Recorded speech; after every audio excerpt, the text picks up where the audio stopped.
ಓಂ ಗುರುರ್ಬ್ರಹ್ಮ ಗುರುರ್ವಿಷ್ಣುಃ ಗುರುರ್ದೇವೋ ಮಹೇಶ್ವರಃ ಗುರುಸ್ಸಾಕ್ಷಾತ್ ಪರಂ ಬ್ರಹ್ಮ ತಸ್ಮೈ ಶ್ರೀ ಗುರವೇ ನಮಃ. ಸದಾಶಿವಸಮಾರಂಭಾಂ ಶಂಕರಾಚಾರ್ಯಮಧ್ಯಮಾಂ ಅಸ್ಮದಾಚಾರ್ಯಪರ್ಯಂತಾಂ ವಂದೇ ಗುರುಪರಂಪರಾಂ. ಸಹನಾ ಭವತು ಸಹನೌ ಭುನಕ್ತು ಸಹ ವೀರ್ಯಂ ಕರವಾವಹೈ ತೇಜಸ್ವಿನಾವಧೀತಮಸ್ತು ಮಾ ವಿದ್ವಿಷಾವಹೈ. ಓಂ ಶಾಂತಿ ಶಾಂತಿ ಶಾಂತಿ. ಓಂ ಭದ್ರಂ ಕರ್ಣೇಭಿಃ ಶೃಣುಯಾಮ ದೇವಾಃ ಭದ್ರಂ ಪಶ್ಯೇಮಾಕ್ಷಭಿರ್ಯಜತ್ರಾಃ ಸ್ಥಿರೈರಂಗೈಸ್ತುಷ್ಟುವಾಗುಂಸಸ್ತನೂಭಿಃ ವ್ಯಶೇಮ ದೇವಹಿतं ಯದಾಯುಃ. ಸ್ವಸ್ತಿ ನ ಇಂದ್ರೋ ವೃದ್ಧಶ್ರವಾಃ ಸ್ವಸ್ತಿ ನಃ ಪೂಷಾ ವಿಶ್ವವೇದಾಃ ಸ್ವಸ್ತಿ ನಸ್ತಾರ್ಕ್ಷ್ಯೋ ಅರಿಷ್ಠನೇಮಿಃ ಸ್ವಸ್ತಿ ನೋ ಬೃಹಸ್ಪತಿರ್ದಧಾತು. ಓಂ ಶಾಂತಿ ಶಾಂತಿ ಶಾಂತಿ.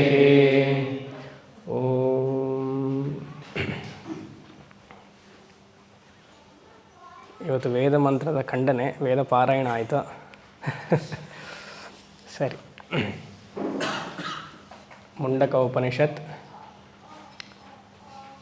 ಮೊದಲನೇ ಮುಂಡಕ ಮೊದಲನೇ ಖಂಡ ಮುಗಿಸಿದ್ವಿ. ಮೊದಲನೇ ಮುಂಡಕದ ಎರಡನೇ ಖಂಡ ಕೇಳಿಸ್ತಾ ಇದೆಯಾ? ಈ ಶಾಂತಿ ಮಂತ್ರ ಹೇಳಬೇಕಾದವಳು ಭದ್ರಂ ಕರ್ಣೇಭಿಃ ಅರ್ಥ ಹೇಳಿದ್ನಲ್ವ, ಆ ಅರ್ಥದ ಜೊತೆಗೆ ಹೇಳಿದ್ರೆ ಫಲ ಜಾಸ್ತಿ. ಆ ವಾಕ್ಯವನ್ನು ಹೇಳ್ತಿದ್ದಾಗ, ಸಾಲನ್ನು ಹೇಳ್ತಾನೆ ಹೋಗ್ತಿದ್ದಾಗ ಅರ್ಥನೂ ಸ್ಫುರಣೆ ಆಗ್ತಿರಬೇಕು ಮನಸ್ಸಲ್ಲಿ. ಸ್ವಸ್ತಿನ ಇಂದ್ರೋ ವೃದ್ಧಶ್ರವ ಅಂದರೆ Vriddhashrava is an objective to Indra. ಪ್ರಖ್ಯಾತವಾದ ಇಂದ್ರನಿಗೆ ಮಂಗಳವಾಗಲಿ, ಆತನಿಗೆ ಮಂಗಳವಾದರೆ ನನಗೆ ಒಳ್ಳೆಯದಾಗಲಿ. ಅಸ್ತು ಸ್ವಸ್ತಿ.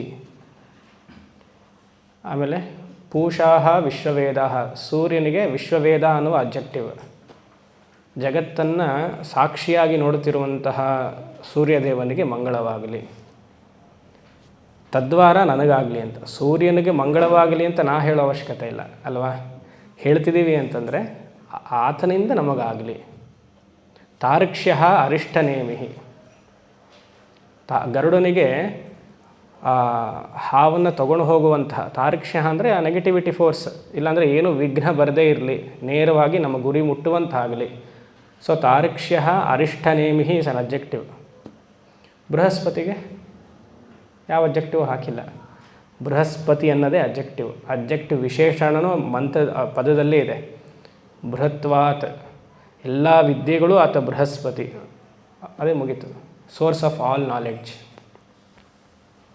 ಭದ್ರಂ ಅಂದಿದ ತಕ್ಷಣವೇ ಒಂದು ವ್ಯಾಖ್ಯಾನವನ್ನು ಓದ್ತಾ ಇದೆ ಬೆಳಗ್ಗೆ.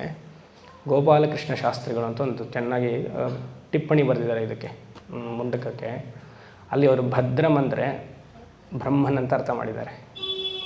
ಚೆನ್ನಾಗಿತ್ತು. ಅದಕ್ಕೆ ಅವರೊಂದು ಉದಾಹರಣೆಯನ್ನು ಕೊಡ್ತಾರೆ. ದಕ್ಷಿಣಾಮೂರ್ತಿ ಸ್ತೋತ್ರದಲ್ಲಿ 9ನೇದು 8ನೇದು ಅನ್ಸುತ್ತೆ.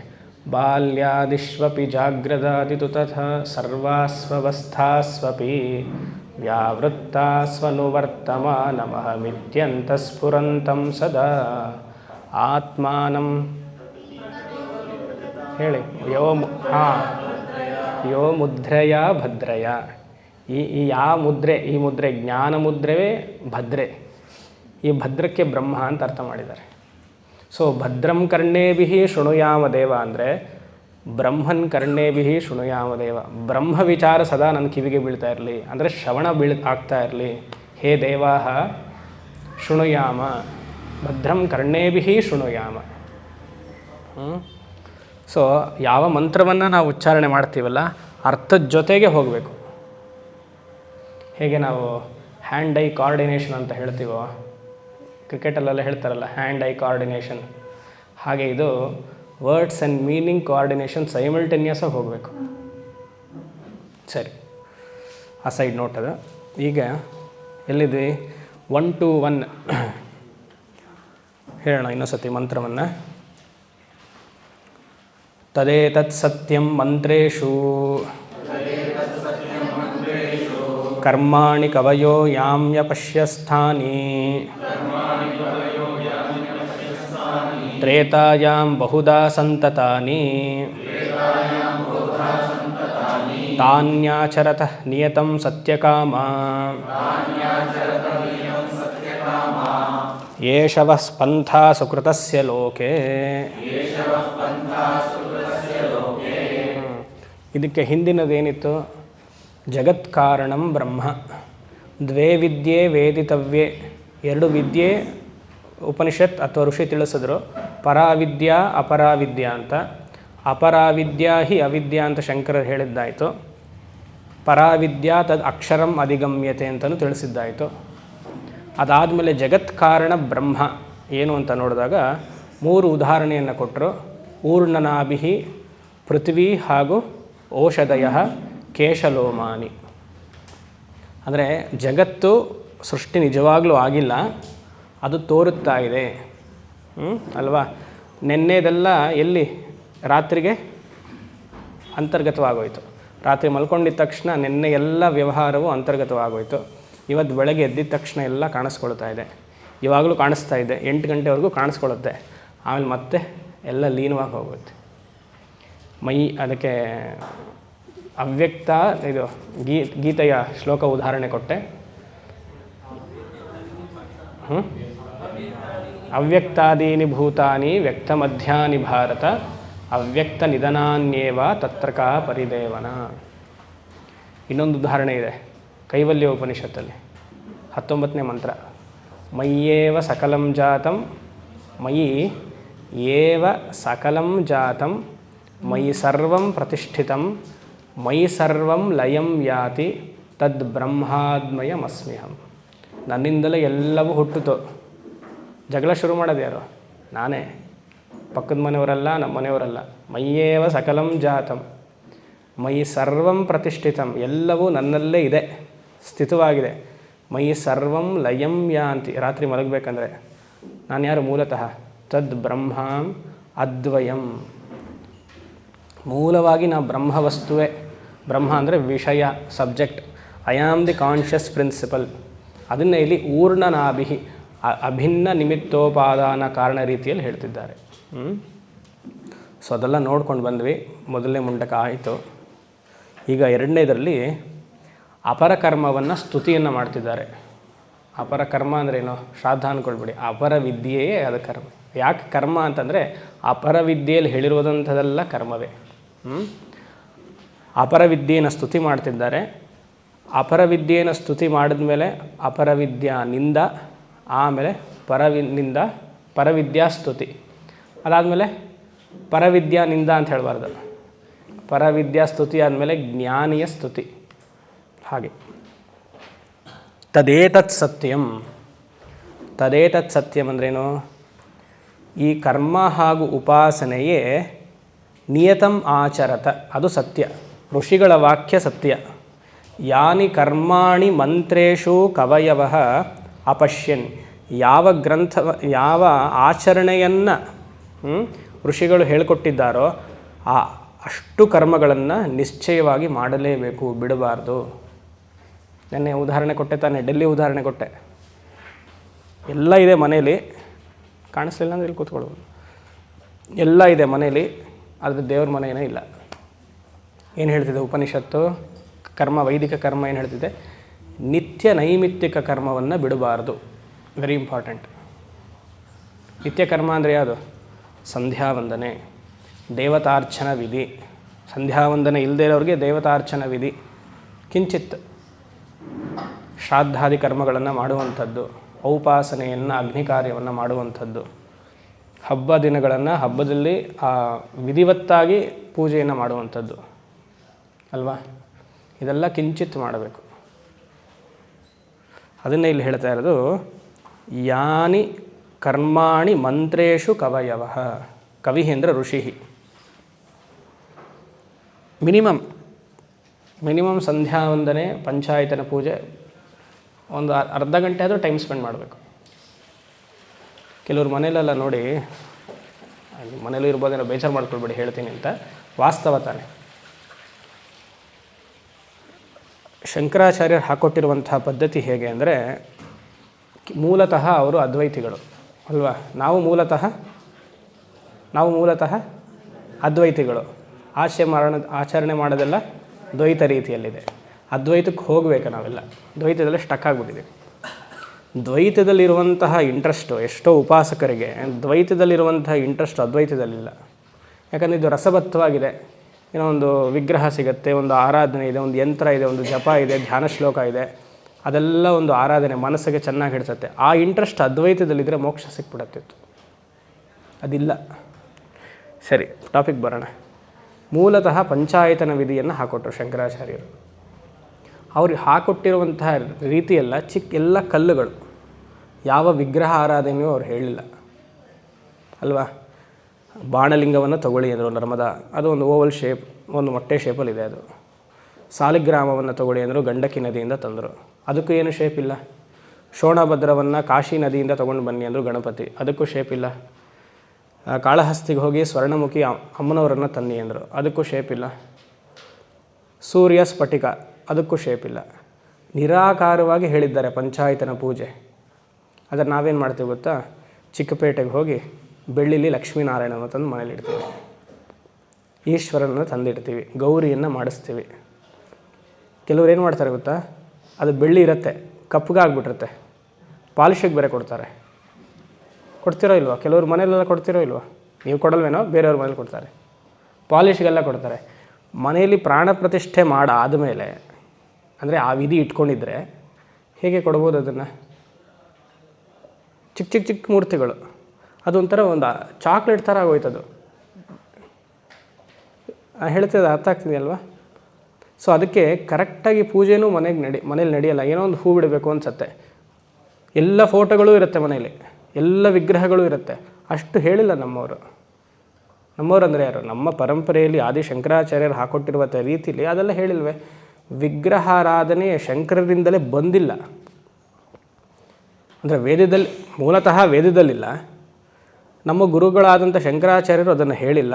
ನಾವು ಏನೋ ನಮ್ಮ ಮನಸ್ಸಿಗೆ ಆಲಂಬನಕ್ಕೆ ಬೇಕು, ಯಾಕಂದರೆ ನಮ್ಮ ಮನಸ್ಸು ವಿಕ್ಷೇಪ ಶಕ್ತಿ ಇದೆ ಜಾಸ್ತಿ ಇರೋದ್ರಿಂದ ಒಂದು ಕಾನ್ಸಂಟ್ರೇಷನ್ಗೆ ಬೇಕು ಅಂತ ಇಟ್ಕೊಂಡಿದ್ವಿ. ಬಟ್ ಅದನ್ನು ಚಾಚು ತಪ್ಪದೆ ಮಾಡೋದಿಲ್ಲ. ಯೋಚನೆ ಮಾಡಿ. ಅದಕ್ಕೆ ಸುಮಾರು ವಿಗ್ರಹಗಳು ಮನೇಲಿ ಕಮ್ಮಿ ಮಾಡ್ತಾ ಬರಬೇಕು. ಅಷ್ಟೊಂದೆಲ್ಲ ಇಟ್ಕೊಳ್ಳೋ ಅವಶ್ಯಕತೆ ಇಲ್ಲ. ಶಂಕರರು ಹೇಳ್ತಾ ಇದ್ಮೇಲೆ ಯಾತಕ್ಕೆ ನಾವು ಫಾಲೋ ಮಾಡಬೇಕು ಅಲ್ವಾ? ಶಂಕರರು ಎಲ್ಲರೂ ಹೇಳಿದರೆ ನಾವು ಫಾಲೋ ಮಾಡೋಣ. ಭಾಷ್ಯದಲ್ಲಿ ತೋರಿಸಿ, ಎಲ್ಲೂ ಇಲ್ಲವೇ? ಅವರು ಉಪಾಸನೆಗೆ ಕೊಟ್ಟಿರುವಂಥದ್ದು ಪಂಚಾಯತನ ಕೇವಲ ಮಾತ್ರ. ಅಷ್ಟು ಮನೇಲಿ ಒಂದು ಸಂಪುಟ ಬಾಕ್ಸ್ ಇಷ್ಟೇ ಬರೋದು, ಒಂದು ಕರಡಿ ಇದು ಟೈಮ್ ಕ್ಲಾಕ್ ಅಷ್ಟು ಬರುತ್ತೆ, ಎಲ್ಲ ಇಷ್ಟಿಷ್ಟೇ. ಅದು ಮನಸ್ಸು ಆಕಾರಕ್ಕೆ ಸಕಾರಕ್ಕೆ ಬರಬೇಕು, ಸಕಾರದಿಂದ ನಿರಾಕಾರಕ್ಕೆ ಹೋಗಬೇಕು ಅನ್ನುವ ಪದ್ಧತಿಯಂತರಕ್ಕೆ ತಾತ್ಕಾಲಿಕವಾಗಿ ಒಂದು ಉಪಾಸನೆಯನ್ನು ಹಾಕ್ಕೊಟ್ಟಿದ್ದಾರೆ ಅಷ್ಟೇ. ನಾವು ಅಲ್ಲೇ ಸ್ಟಕ್ಕಾಗ್ಬಿಡ್ಬಾರ್ದು. ಇನ್ನು ಖಂಡನೆ ಬಂದಿಲ್ಲ, ಖಂಡನೆ ಬಂದಾಗ ಹೇಳೋಣ. ಇವಾಗ ಜಸ್ಟ್ ಯಾಕಂದರೆ ನಾವು ಹೋದಾಗೆಲ್ಲ ನೋಡ್ತಿರ್ತೀವಲ್ಲ, ಸುತ್ತ ಫೋಟೋ, ಯಾವ ದೇವ್ರಿಗೆ ಫೋಟೋ ಹೂ ಇಡಬೇಕು ಅನ್ನೋದೇ ಭಯ ಆಗುತ್ತೆ. ಒಬ್ರಿಗೆ ಇಡ್ಲಿಲ್ಲ ಅಂದರೆ ಇನ್ನೊಬ್ರು ಬೇಜಾರು. ಇವ್ರಿಗೆ ಇಷ್ಟೆಲ್ಲ ಇಟ್ಟಿದ್ದೀವಲ್ಲ, ಅವ್ರಿಗೊಬ್ರಿಗೆ ಇಡ್ಲಿಲ್ಲ ಅಂತ ಯೋಚನೆ ಮಾಡಿ. ಕುಲದೇವರು ಒಂದು, ಗ್ರಾಮ ದೇವತೆ ಒಂದು, ಇಷ್ಟ ದೇವತೆ ಒಂದು. ಅದು ಕುಲದೇವತೆಯು ಹೇಗೆ ಅಂದರೆ, ಮುಂದೆ ಬನ್ನಿ. ಕುಲದೇವತೆಯು ಹೇಗೆ ಅಂದರೆ, ನಮಗೆ ದಶಾಭುಕ್ತಿ ಚೇಂಜ್ ಆದಾಗ ದೇವತೆಗಳು ಚೇಂಜ್ ಆಗ್ತಿರುತ್ತೆ ಅಲ್ವಾ? ಅದು ಎಸ್ಪೆಷಲಿ ಶ್ರೀವಿದ್ಯದಲ್ಲಿ ಒಂದು ದೇವತೋಪಾಸನೆ ಇಲ್ಲವೇ ಇಲ್ಲ.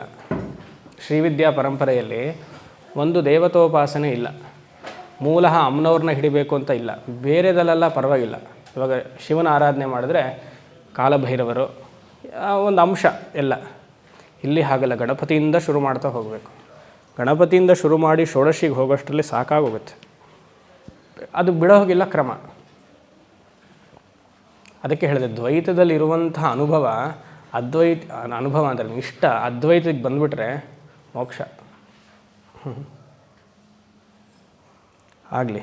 ಸೊ ತಾನಿ ಕರ್ಮಾಣಿ, ಇದೆಲ್ಲ ಕರ್ಮವನ್ನು ಆಚರಣೆ ಮಾಡಬೇಕು ಅಂದರೆ ಇದೆಲ್ಲ ನೋಡಬೇಕು, ಎಲ್ಲ ನೋಡಿಕೊಂಡು ಮಾಡಬೇಕು. ಎಲ್ಲ ಫೋನ್ ಓಕೆ.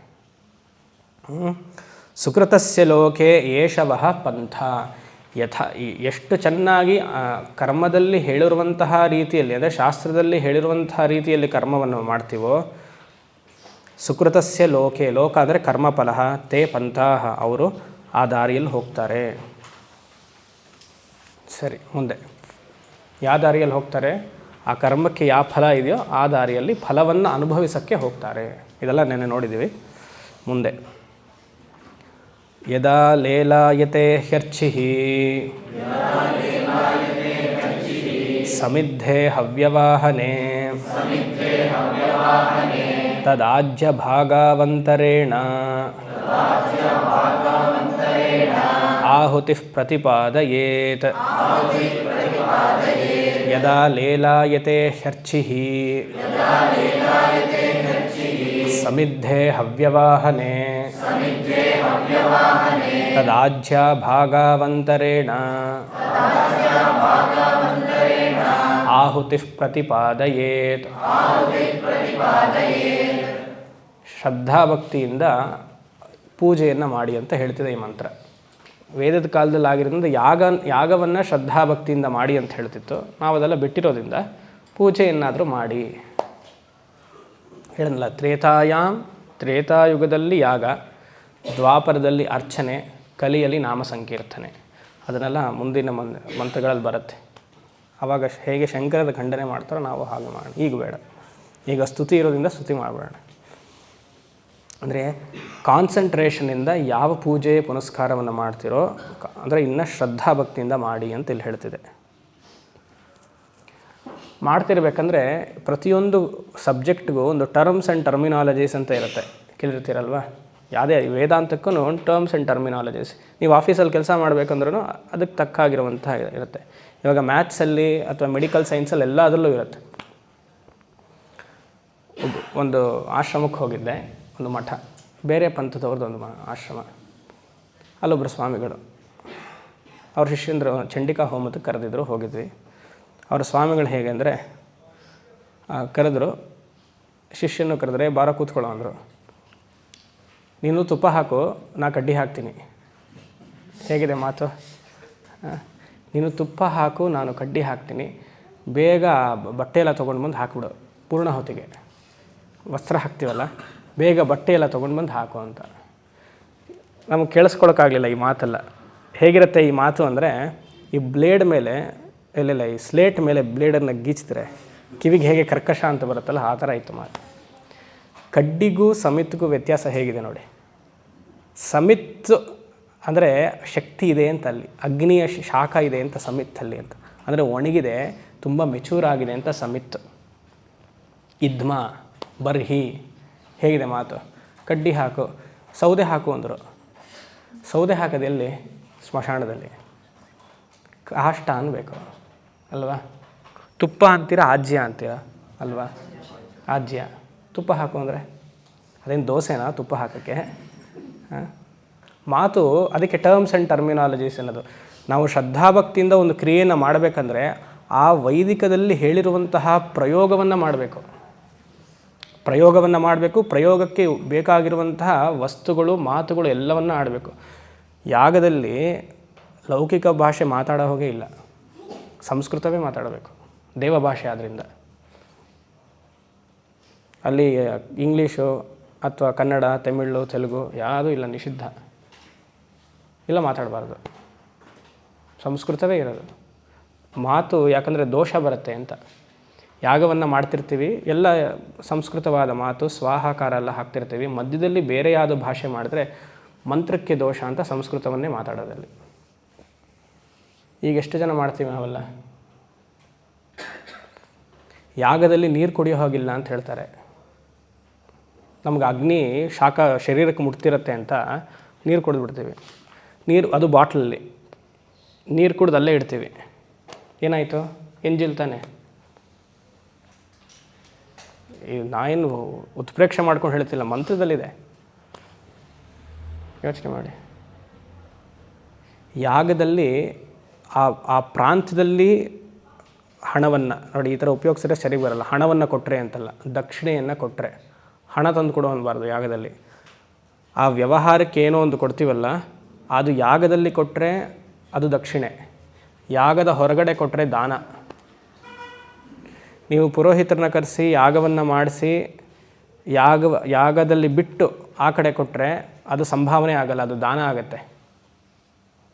ನೀವು ಎಲ್ಲೋ ಗ್ರೌಂಡ್ ಫ್ಲೋರಲ್ಲ ಫಸ್ಟ್ ಫ್ಲೋರಲ್ಲ ಹೋಮ ಮಾಡಿಸ್ತೀರಾ ಅಂದ್ಕೊಳ್ಳಿ. ಹೇಗೆ ಮಾಡಿಸ್ತೀರಾ ಹೋಮ? ಅಯನ್ ಅಂತಂದು ಇದೇನಂತಾರೆ, ಅಯನ್ ಹೋಮದ ಕುಂಡ ತರಿಸ್ತೀರ, ಅದಲ್ಲೇ ಔಟ್. ಗೃಹಪ್ರವೇಶಕ್ಕೆ ಎಲ್ಲರ ಮನೆ ಗೃಹಪ್ರವೇಶ ನೋಡಿ, ಅಯನ್ ಹೋಮದ ಕುಂಡ ರೆಡಿ ಇರುತ್ತೆ.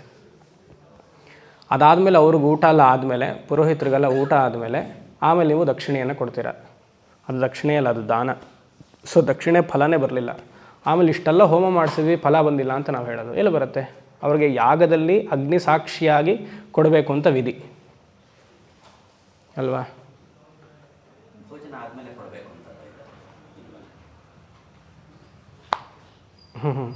ಇಲ್ವೇ? ವೈದಿಕ ಕರ್ಮದಲ್ಲಿ ಎಲ್ಲ ಫಸ್ಟ್ ಅಲ್ಲೇ ಆಗಬೇಕು. ಪತ್ನಿ ಇನ್ಫ್ಯಾಕ್ಟ್ ಪತ್ನಿ ಬರೋರ್ನೆಲ್ಲ ವೆಲ್ಕಮ್ ಮಾಡೋ ಹೋಗಿಲ್ಲ. ಹಾಂ ಬನ್ನಿ ಕೂತ್ಕೊಳ್ಳಿ, ಕೂತ್ಕೊಳ್ಳಿ, ಬನ್ನಿ ಊಟ ಮಾಡಿ ಹೋಗಿ, ಕಾಫಿ ತೊಗೊಂಡ್ರಾ, ಇದೆಲ್ಲ ಪತ್ನಿ ಕೇಳೋಕೆ ಇಲ್ಲ. ಮನೆ ಪಕ್ಕದವರೆಲ್ಲ ಇರಬೇಕು. ವೆಲ್ಕಮ್ ಮಾಡೋಕ್ಕೆ ಮಕ್ಕಳಿರಬೇಕು. ಈಗ ಮಕ್ಕಳು ಇಲ್ವೇ? ಸಿಂಗಲ್ ಜನ್ರೇಷನ್ ಆಗೋಯ್ತಲ್ಲ. ಅದಕ್ಕೆ ನಮ್ಮ ಗುರುನಾಥರು ಚೆನ್ನಾಗಿ ಹೇಳ್ತಾರೆ, ಡಿಂಕ್ ಜನ್ರೇಷನ್ ಅಂತ.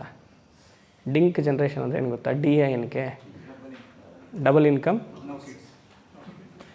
Income no kids generation.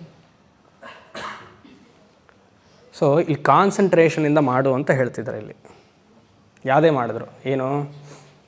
ಆಜ್ಯ ಭಾಗವು ಆಜ್ಯ ಅಂದರೆ ತುಪ್ಪ. ಆಜ್ಯ ಭಾಗವು ಅಂತರೇಣ ಆಹುತಿ ಪ್ರತಿಪಾದಯೇತ್. ಅಂತರೇಣ ಅಂದರೆ ಅಗ್ನಿಯ ಸಮೀಪದಲ್ಲಿ, ಅಗ್ನಿ ಉತ್ಪಾದನೆಯನ್ನು ಮಾಡ್ತೀವಲ್ವ, ಅಲ್ಲಿ ಆಜ್ಯ ಭಾಗವನ್ನು ಕರೆಕ್ಟಾಗಿ ಕ್ರಮದಿಂದ 2 ಕಣ್ಣವನ್ನು ಬಿಟ್ಟು ನೋಡಿ ಹಾಕು. ಫೋನ್ ತೊಗೊಂಡು ಹಾಕ್ಬೇಡ. ಸೋಮ ಯಸ್ವಾಹ ಅಂತ ಹೇಳ್ಬೇಡ, ಅಲ್ಲಿ ನೋಡಿ ಹೇಳು. ಸೋಮ ಯಸ್ವಾಹ ಅಂತ ಹಾಕಬೇಕು. ಅದು ಹೇಗೆ? ಕ್ರಾಸಾಗಿ ಹಾಕಬೇಕು. ಅಗ್ನಯೇ ಸ್ವಾಹ, ಇಂದ್ರ ಯಸ್ವಾಹ ಪಕ್ಕದಲ್ಲಿ. ಅಗ್ನಿಹೋತ್ರ ಮಾಡಿರೋರು ಗೊತ್ತಿದ್ದು, ಅಗ್ನಿಮುಖವನ್ನು ಮಾಡಿರೋರು ಗೊತ್ತು. ಸೊ ಗಮನ ಅಲ್ಲಿರಲಿ, ಆ ಕಡೆ ಈ ಕಡೆ ನೋಡೋದು ಬೇಡ ಅಂತ. ಆಜ್ಯಭಾಗವು ಅಂತರೇಣ ಆಹುತಿ ಪ್ರತಿಪಾದಯೇತ್. ಯಾಕಂದರೆ ಪ್ರತಿಯೊಂದು ಸ್ವಾಹದಲ್ಲೂ ಆ ಜಾಗದಲ್ಲಿ ದೇವತೆಗಳಿರ್ತಾರೆ. ಇಂದ್ರ ಅಂದರೆ ಇಂದ್ರನ ಜಾಗ ಅದು. ಅಗ್ನಿಯ ಹಿಂಭಾಗದಲ್ಲಿ ಇಂದ್ರನ ಜಾಗ. ಅಂದರೆ ಅಗ್ನಿಯಲ್ಲಿ ಜ್ವಲನೆ ಆಗ್ತಿದ್ರೆ ಪಕ್ಕದಲ್ಲಿ ಹಾಕಬೇಕು ಅಂತ. ಲಿಟಲ್ ಅದೇನು ಹೇಳ್ತಾರೆ ಸ್ವಲ್ಪ ಮೇಲ್ಗಡೆ, ಇಂದ್ರ ಯಸ್ವಾಹ ತದಾ. ತದಾ ಅಂದ್ರೇನು? ಆ ಕ್ರಿಯೆ ಮಾಡುವಂತಹ ಸಮಯದಲ್ಲಿ ಹಾಲನ್ನು ಅಥವಾ ದಧಿಯನ್ನು, ಕ್ಷೀರವನ್ನು, ಹಾಲನ್ನು ಸಮರ್ಪಣೆ ಮಾಡಬೇಕು. ಯಾವುದೋ ಇದೆಲ್ಲ ಅಗ್ನಿಹೋತ್ರದ ಕರ್ಮಗಳು. ನಾವು ಮಾಡುವಂತಹ ಪುರಾಣೋಕ್ತ ಅಥವಾ ತಾಂತ್ರಿಕೋಕ್ತ ಪೂಜೆ ಯಾಗ ಅಲ್ಲ. ಅಗ್ನಿಹೋತ್ರದಲ್ಲಿ ಕ್ಷೀರ ಹಾಗೂ ದಧಿಯನ್ನು ನಿತ್ಯ ಬಳಸ್ತಾರೆ. ತದಾ ಅಂದರೆ ಆ ಸ್ವಾಹಾಕಾರದ ಸಮಯದಲ್ಲಿಯೇ ಈ ದಧ್ಯವನ್ನು, ಈ ಕ್ಷೀರವನ್ನು ಅಲ್ಲಿಡು ಅಂತ ನೋಡಿ. ಒಂದೇ ಒಂದು ವರ್ಡ್ ಅಷ್ಟೇ, ತದಾ ಅಂತ. ಅದು ಅಲ್ಲಿಡು ಅಂತ ತಿಳ್ಕೊಳ್ಬೇಕು. ಯಾವಾಗ ಇಡಬೇಕು? ಯದಾ ಅರ್ಚಿಹಿ ಲೇಲಾಯತೆ. ಯದಾ ಅಂದರೆ ಯಾವಾಗ? ವೆನ್ ಅರ್ಚಿಹಿ ಲೇಲಾಯತೆ. ಅರ್ಚಿಹಿ ಅಂದರೆ ಅಗ್ನಿ ಯಾವಾಗ ಜ್ವಲನೆ ಆಗ್ತಿದೆಯೋ ಆಗ ತದಾ ದಧಿಹಿ ಆಜ್ಯ ಕ್ಷೀರ ಸ್ಥಾಪಯತು. ನಮಗಿದು ಅರ್ಥವಾಗಲ್ಲ, ಯಾಕಂದರೆ ನಾವು ಮಾಡಿಲ್ಲ. ಇದೆಲ್ಲ ಸುಮ್ಮನೆ ಕೇಳ್ಕೊಳ್ಳಿ ಸಾಕು. ಇನ್ನೊಂದು ಹೆಸರೇನು ಅಗ್ನಿಗೆ? ಹವ್ಯವಾಹನ. ಹವಿಸ್ಸನ್ನು ಕೊಡುವವನು. ವಾಹನ ಅಂದರೆ ತೊಗೊಂಡು ಹೋಗುವವನು ದೇವತೆಗಳಿಗೆ. Best courier service. ಯಾರು ಕೆಲಸವನ್ನು ಬಿಸ್ನೆಸ್ ಸ್ಟಾರ್ಟ್ ಮಾಡಬೇಕಂದ್ರೆ ಕೊರಿಯರ್ ಸರ್ವಿಸ್ ಸ್ಟಾರ್ಟ್ ಮಾಡಿ. ಅಗ್ನಿ ಕೊರಿಯರ್ ಸರ್ವಿಸ್, ಹವ್ಯವಾಹನ. ಆಮೇಲೆ ಯದಾ ಅರ್ಚಿಹಿ ಲೇಲಾಯತೆ. ಹೇಗಿರಬೇಕು ಅಗ್ನಿ? ಸಮಿದ್ಧೆ ಹವ್ಯವಾಹನೆ. ಸಮಿದ್ಧೆ ಅಂದರೆ ಚೆನ್ನಾಗಿ ಸಮಿತ್ತನ್ನು ಹಾಕಿ ಅಗ್ನಿ ಪ್ರಜ್ವಲಿಸ್ತಾ ಇರಬೇಕಂತೆ. It should be complete. ಚೆನ್ನಾಗಿ ಕಿಂಡಲ್ ಮಾಡಿರ್ಬೇಕು ಅಗ್ನಿನ. ಕಿಂಡಲ್ ಮಾಡಬೇಕು ಅಂದರೆ ಫ್ಯಾನ್ ಯೂಸ್ ಮಾಡೋ ಹೋಗಿಲ್ಲ. ನಾವು ಹೇಗೆ ಮಾಡ್ತೀವಿ, ಫ್ಯಾನು ಬುಕ್ ರಟ್ಟು, ಆಯಿತಾ, ಎಲ್ಲ ಹೀಗೆ ಮಾಡಿ. ಅದಕ್ಕೆ ಹೇಗೆ ಫ್ಲೂಟ್ ಇರುತ್ತಲ್ವ, ಫ್ಲೂಟ್ ಥರ ಒಂದು ನಾದದ ತಂತಿ ಥರ ಒಂದು ಬರುತ್ತೆ, ಮತ್ತು ಹೋಲ್ ಇರುತ್ತೆ, ಕೊಡಲು, ಅದು ಊದಬೇಕು. ಅದರಲ್ಲಿ ಎಂಜಿಲ್ ಬಿಡಬಾರ್ದು. ಫಸ್ಟು ಆಚಮನೆಯನ್ನು ಮಾಡಿ ಎಂಜಿಲೆಲ್ಲ, ಇವಾಗ ನೋಡಿ ಯಾವ ಪದವನ್ನೇ ಉಪಯೋಗಿಸ್ಬೇಕು ನಾನು, ಅದೆಲ್ಲ ಒಳಗಡೆ ಮಾಡಿಕೊಂಡು ಮೇಲಿನ, ಇವಾಗ ನಾವು ರೇಚಕ ಮಾಡ್ತೀವಲ್ವ, ರೇಚಕ ಬಾಯಿಂದ ಮಾಡಿ ಬಿಡಬೇಕು. ಮೂಗಿಂದ ಯೂಶ್ವಲಿ ರೇಚಕ ಆಗುತ್ತೆ, ಆವಾಗ ಆ ರೇಚಕ ಆ ಸಮಯದಲ್ಲಿ ಬಾಯಿಂದ ಬಿಡಬೇಕು. ಅಗ್ನಿಗಷ್ಟು ಪ್ರೊಟೆಕ್ಷನ್ನು, ಯಾಕಂದ್ರೆ ದೇವತೆ ಅಲ್ವಾ. ಸಮಿದ್ದೇ ಹವ್ಯವಾಹನೆ, ಪ್ರತಿಯೊಂದಕ್ಕೂ ಮಂತ್ರ ಇದೆ. ಈ ಒಂದೊಂದು ಕ್ರಿಯೆ ಮಾಡ್ತೀವಲ್ಲ, ಪ್ರತಿಯೊಂದಕ್ಕೂ ಮಂತ್ರ ಇದೆ. ಲೇಲಾಯತೆ ಹೆರ್ಚಿಹಿ ಸಮಿದ್ದೇ ಹವ್ಯವಾಹನೆ ತದಾಜ್ಯಭಾಗ ಅಂತರೇಣ ಆಹುತಿ ಪ್ರತಿಪಾದಯೇತ್. ಪ್ರತಿಪಾದಯೇತ್ ಅಂದರೆ ಬೆಳಗ್ಗೆ ಹಾಗೂ ಸಂಜೆ 2 ಹೊತ್ತು ಸರಿಯಾದ ಸಮಯದಲ್ಲಿ ಆಹುತಿಯನ್ನು ಕೊಡು, ಅಗ್ನಿಹೋತ್ರವನ್ನು ಮಾಡು. ಎಲ್ಲ ಸ್ತುತಿ ಮಾಡ್ತಿದ್ದಾರೆ.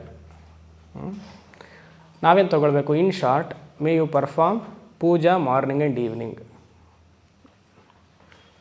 ಅದು ಪೂಜೆಯನ್ನು ಬಿಟ್ಟರೆ may you perform sandhya vandana morning and evening. ಅದು ಬಿಟ್ಟರೆ ನಾನು ಹೇಳಿದ್ನಲ್ಲ, ಒಂದು ಸತಿ ಆದರೂ ಗಾಯತ್ರಿಯನ್ನು ಹೇಳಿ ಬೆಳಗ್ಗೆ, ಒಂದು ಸತಿ ಗಾಯತ್ರಿಗೆ ಅಟೆಂಡೆನ್ಸ್ ಹಾಕಿ, ಹಾಯ್ ಅಂತ ಹೇಳಿ ಗಾಯತ್ರಿಗೆ ಒಂದು ಸತಿ, ಆಯಿತಾ, ಬೆಳಗ್ಗೆ ಒಂದು ಸತಿ, ಸಂಜೆ ಒಂದು ಸತಿ. ಅದು ಬಿಟ್ಟರೆ ದೇವ್ರ ದೀಪ ಹಚ್ಚಿದೆ ಅಂದ್ರೆ ಹಚ್ಚಿ, ಆಯಿತಾ, ಅಷ್ಟೇ ಇದರ ಅರ್ಥ. ಅದು ಏನೋ ಡೌಟ್ಸ್ ಇದ್ದರೆ ಕ್ಲಾಸ್ ಆದಮೇಲೆ ನೋಡು. ಮೂರನೇದು, ಯಸ್ಯಾಗ್ನಿಹೋತ್ರಂ ಅದರ್ಶಂ ಅಪೌರ್ಣಮಾಸ್ಯಂ ಅಚಾತುರ್ಮಾಸ್ಯಂ ಅನಾಗ್ರಯಣಂ ಅತಿಥಿವರ್ಜಿತಂ ಚ ಆಹುತಮೇವ ವೈಶ್ವದೇವಂ ವಿಧಿನಾಹುತಂ ವಿಧಿನಾಹುತಂ.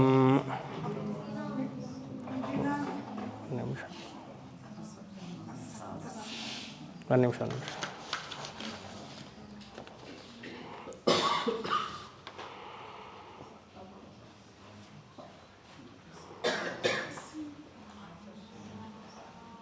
ವಿಧಿನಾಹುತಂ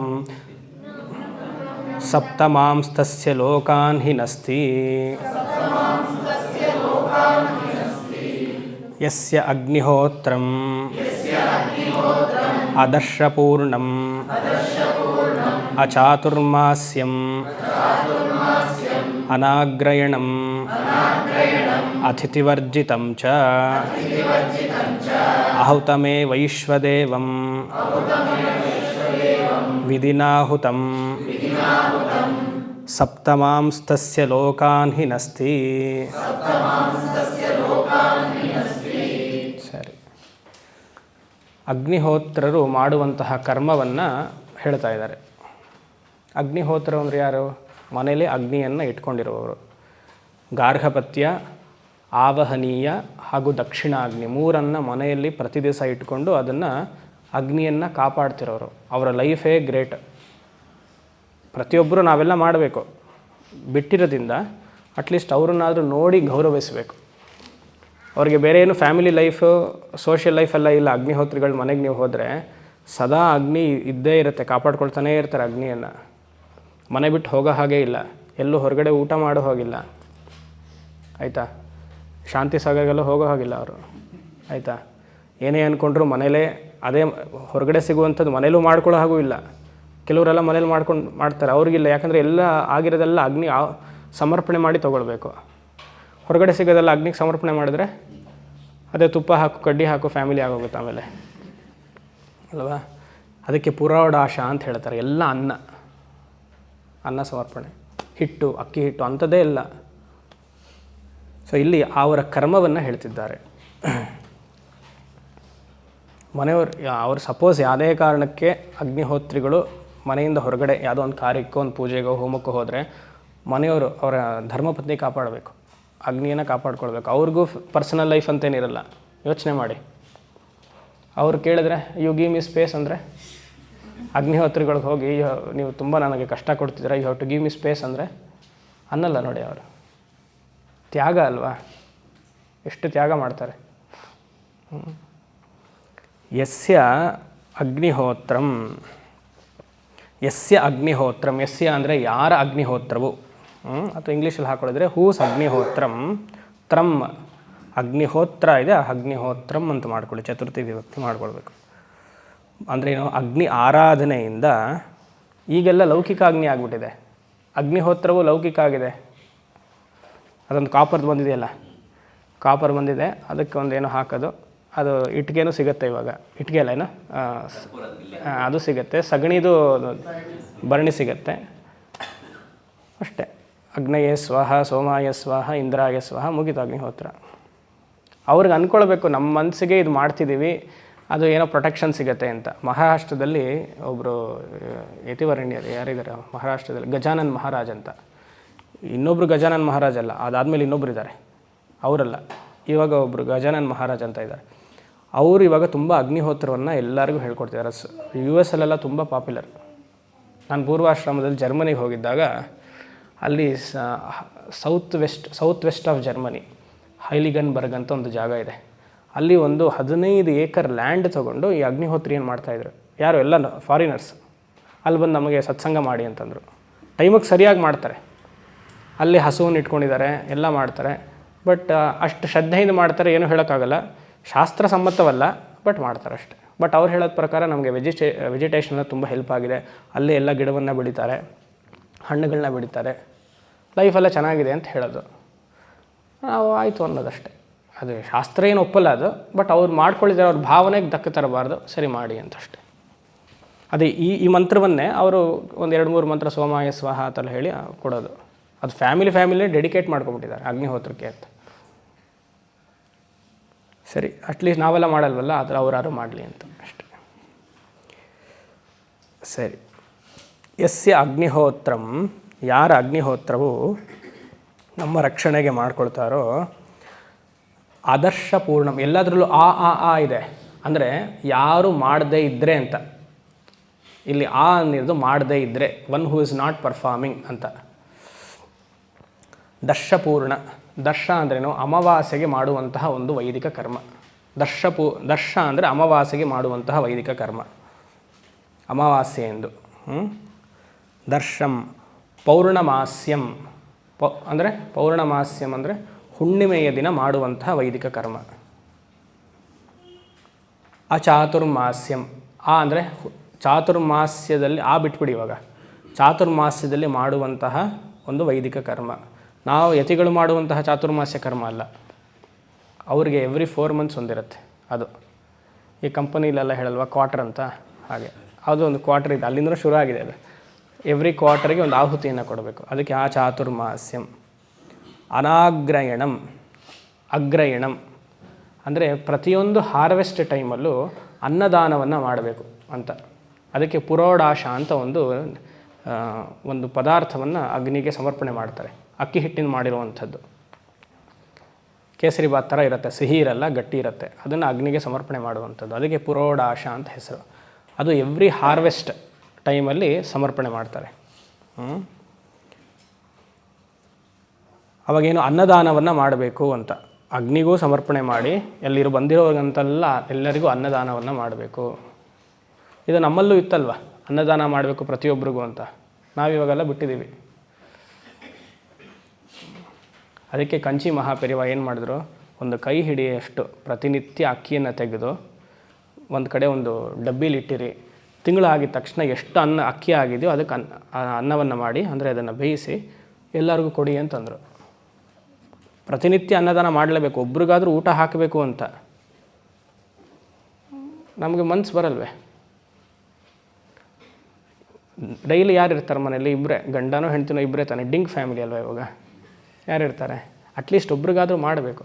ಅದಕ್ಕೆ ಅವ್ರು ತುಂಬ ಸರಳವಾದ ಉಪಾಯವನ್ನು ಕೊಟ್ಟರು. ಒಂದು ಅಕ್ಕಿ ಹಿಡಿಯನ್ನು ತೆಗೆದು ಇಟ್ಟುಬಿಡಿ, ತಿಂಗಳು 30 ಆಯಿತಾ, ಅವಾಗೆಲ್ಲ ತೆಗೆದು ಒಂದು ಅನ್ನದಾನ, ಏನೋ ಒಂದು ಮೊಸರನ್ನೋ ಬಿಸಿಬೇಳೆ ಭಾತ ಮಾಡಿ ದೇವಸ್ಥಾನಕ್ಕೆ ಹೋಗಿ ಕೊಟ್ಟರೆ ಆಯ್ತಲ್ಲ. ಅನ್ನದಾನ ರೀತಿಯಲ್ಲಿ ಆಯ್ತದು. ಅನಾಗ್ರಯಣಂ ಅತಿಥಿವರ್ಜಿತಂ. ಅತಿಥಿವರ್ಜಿತಂ ಅಂದ್ರೇನು?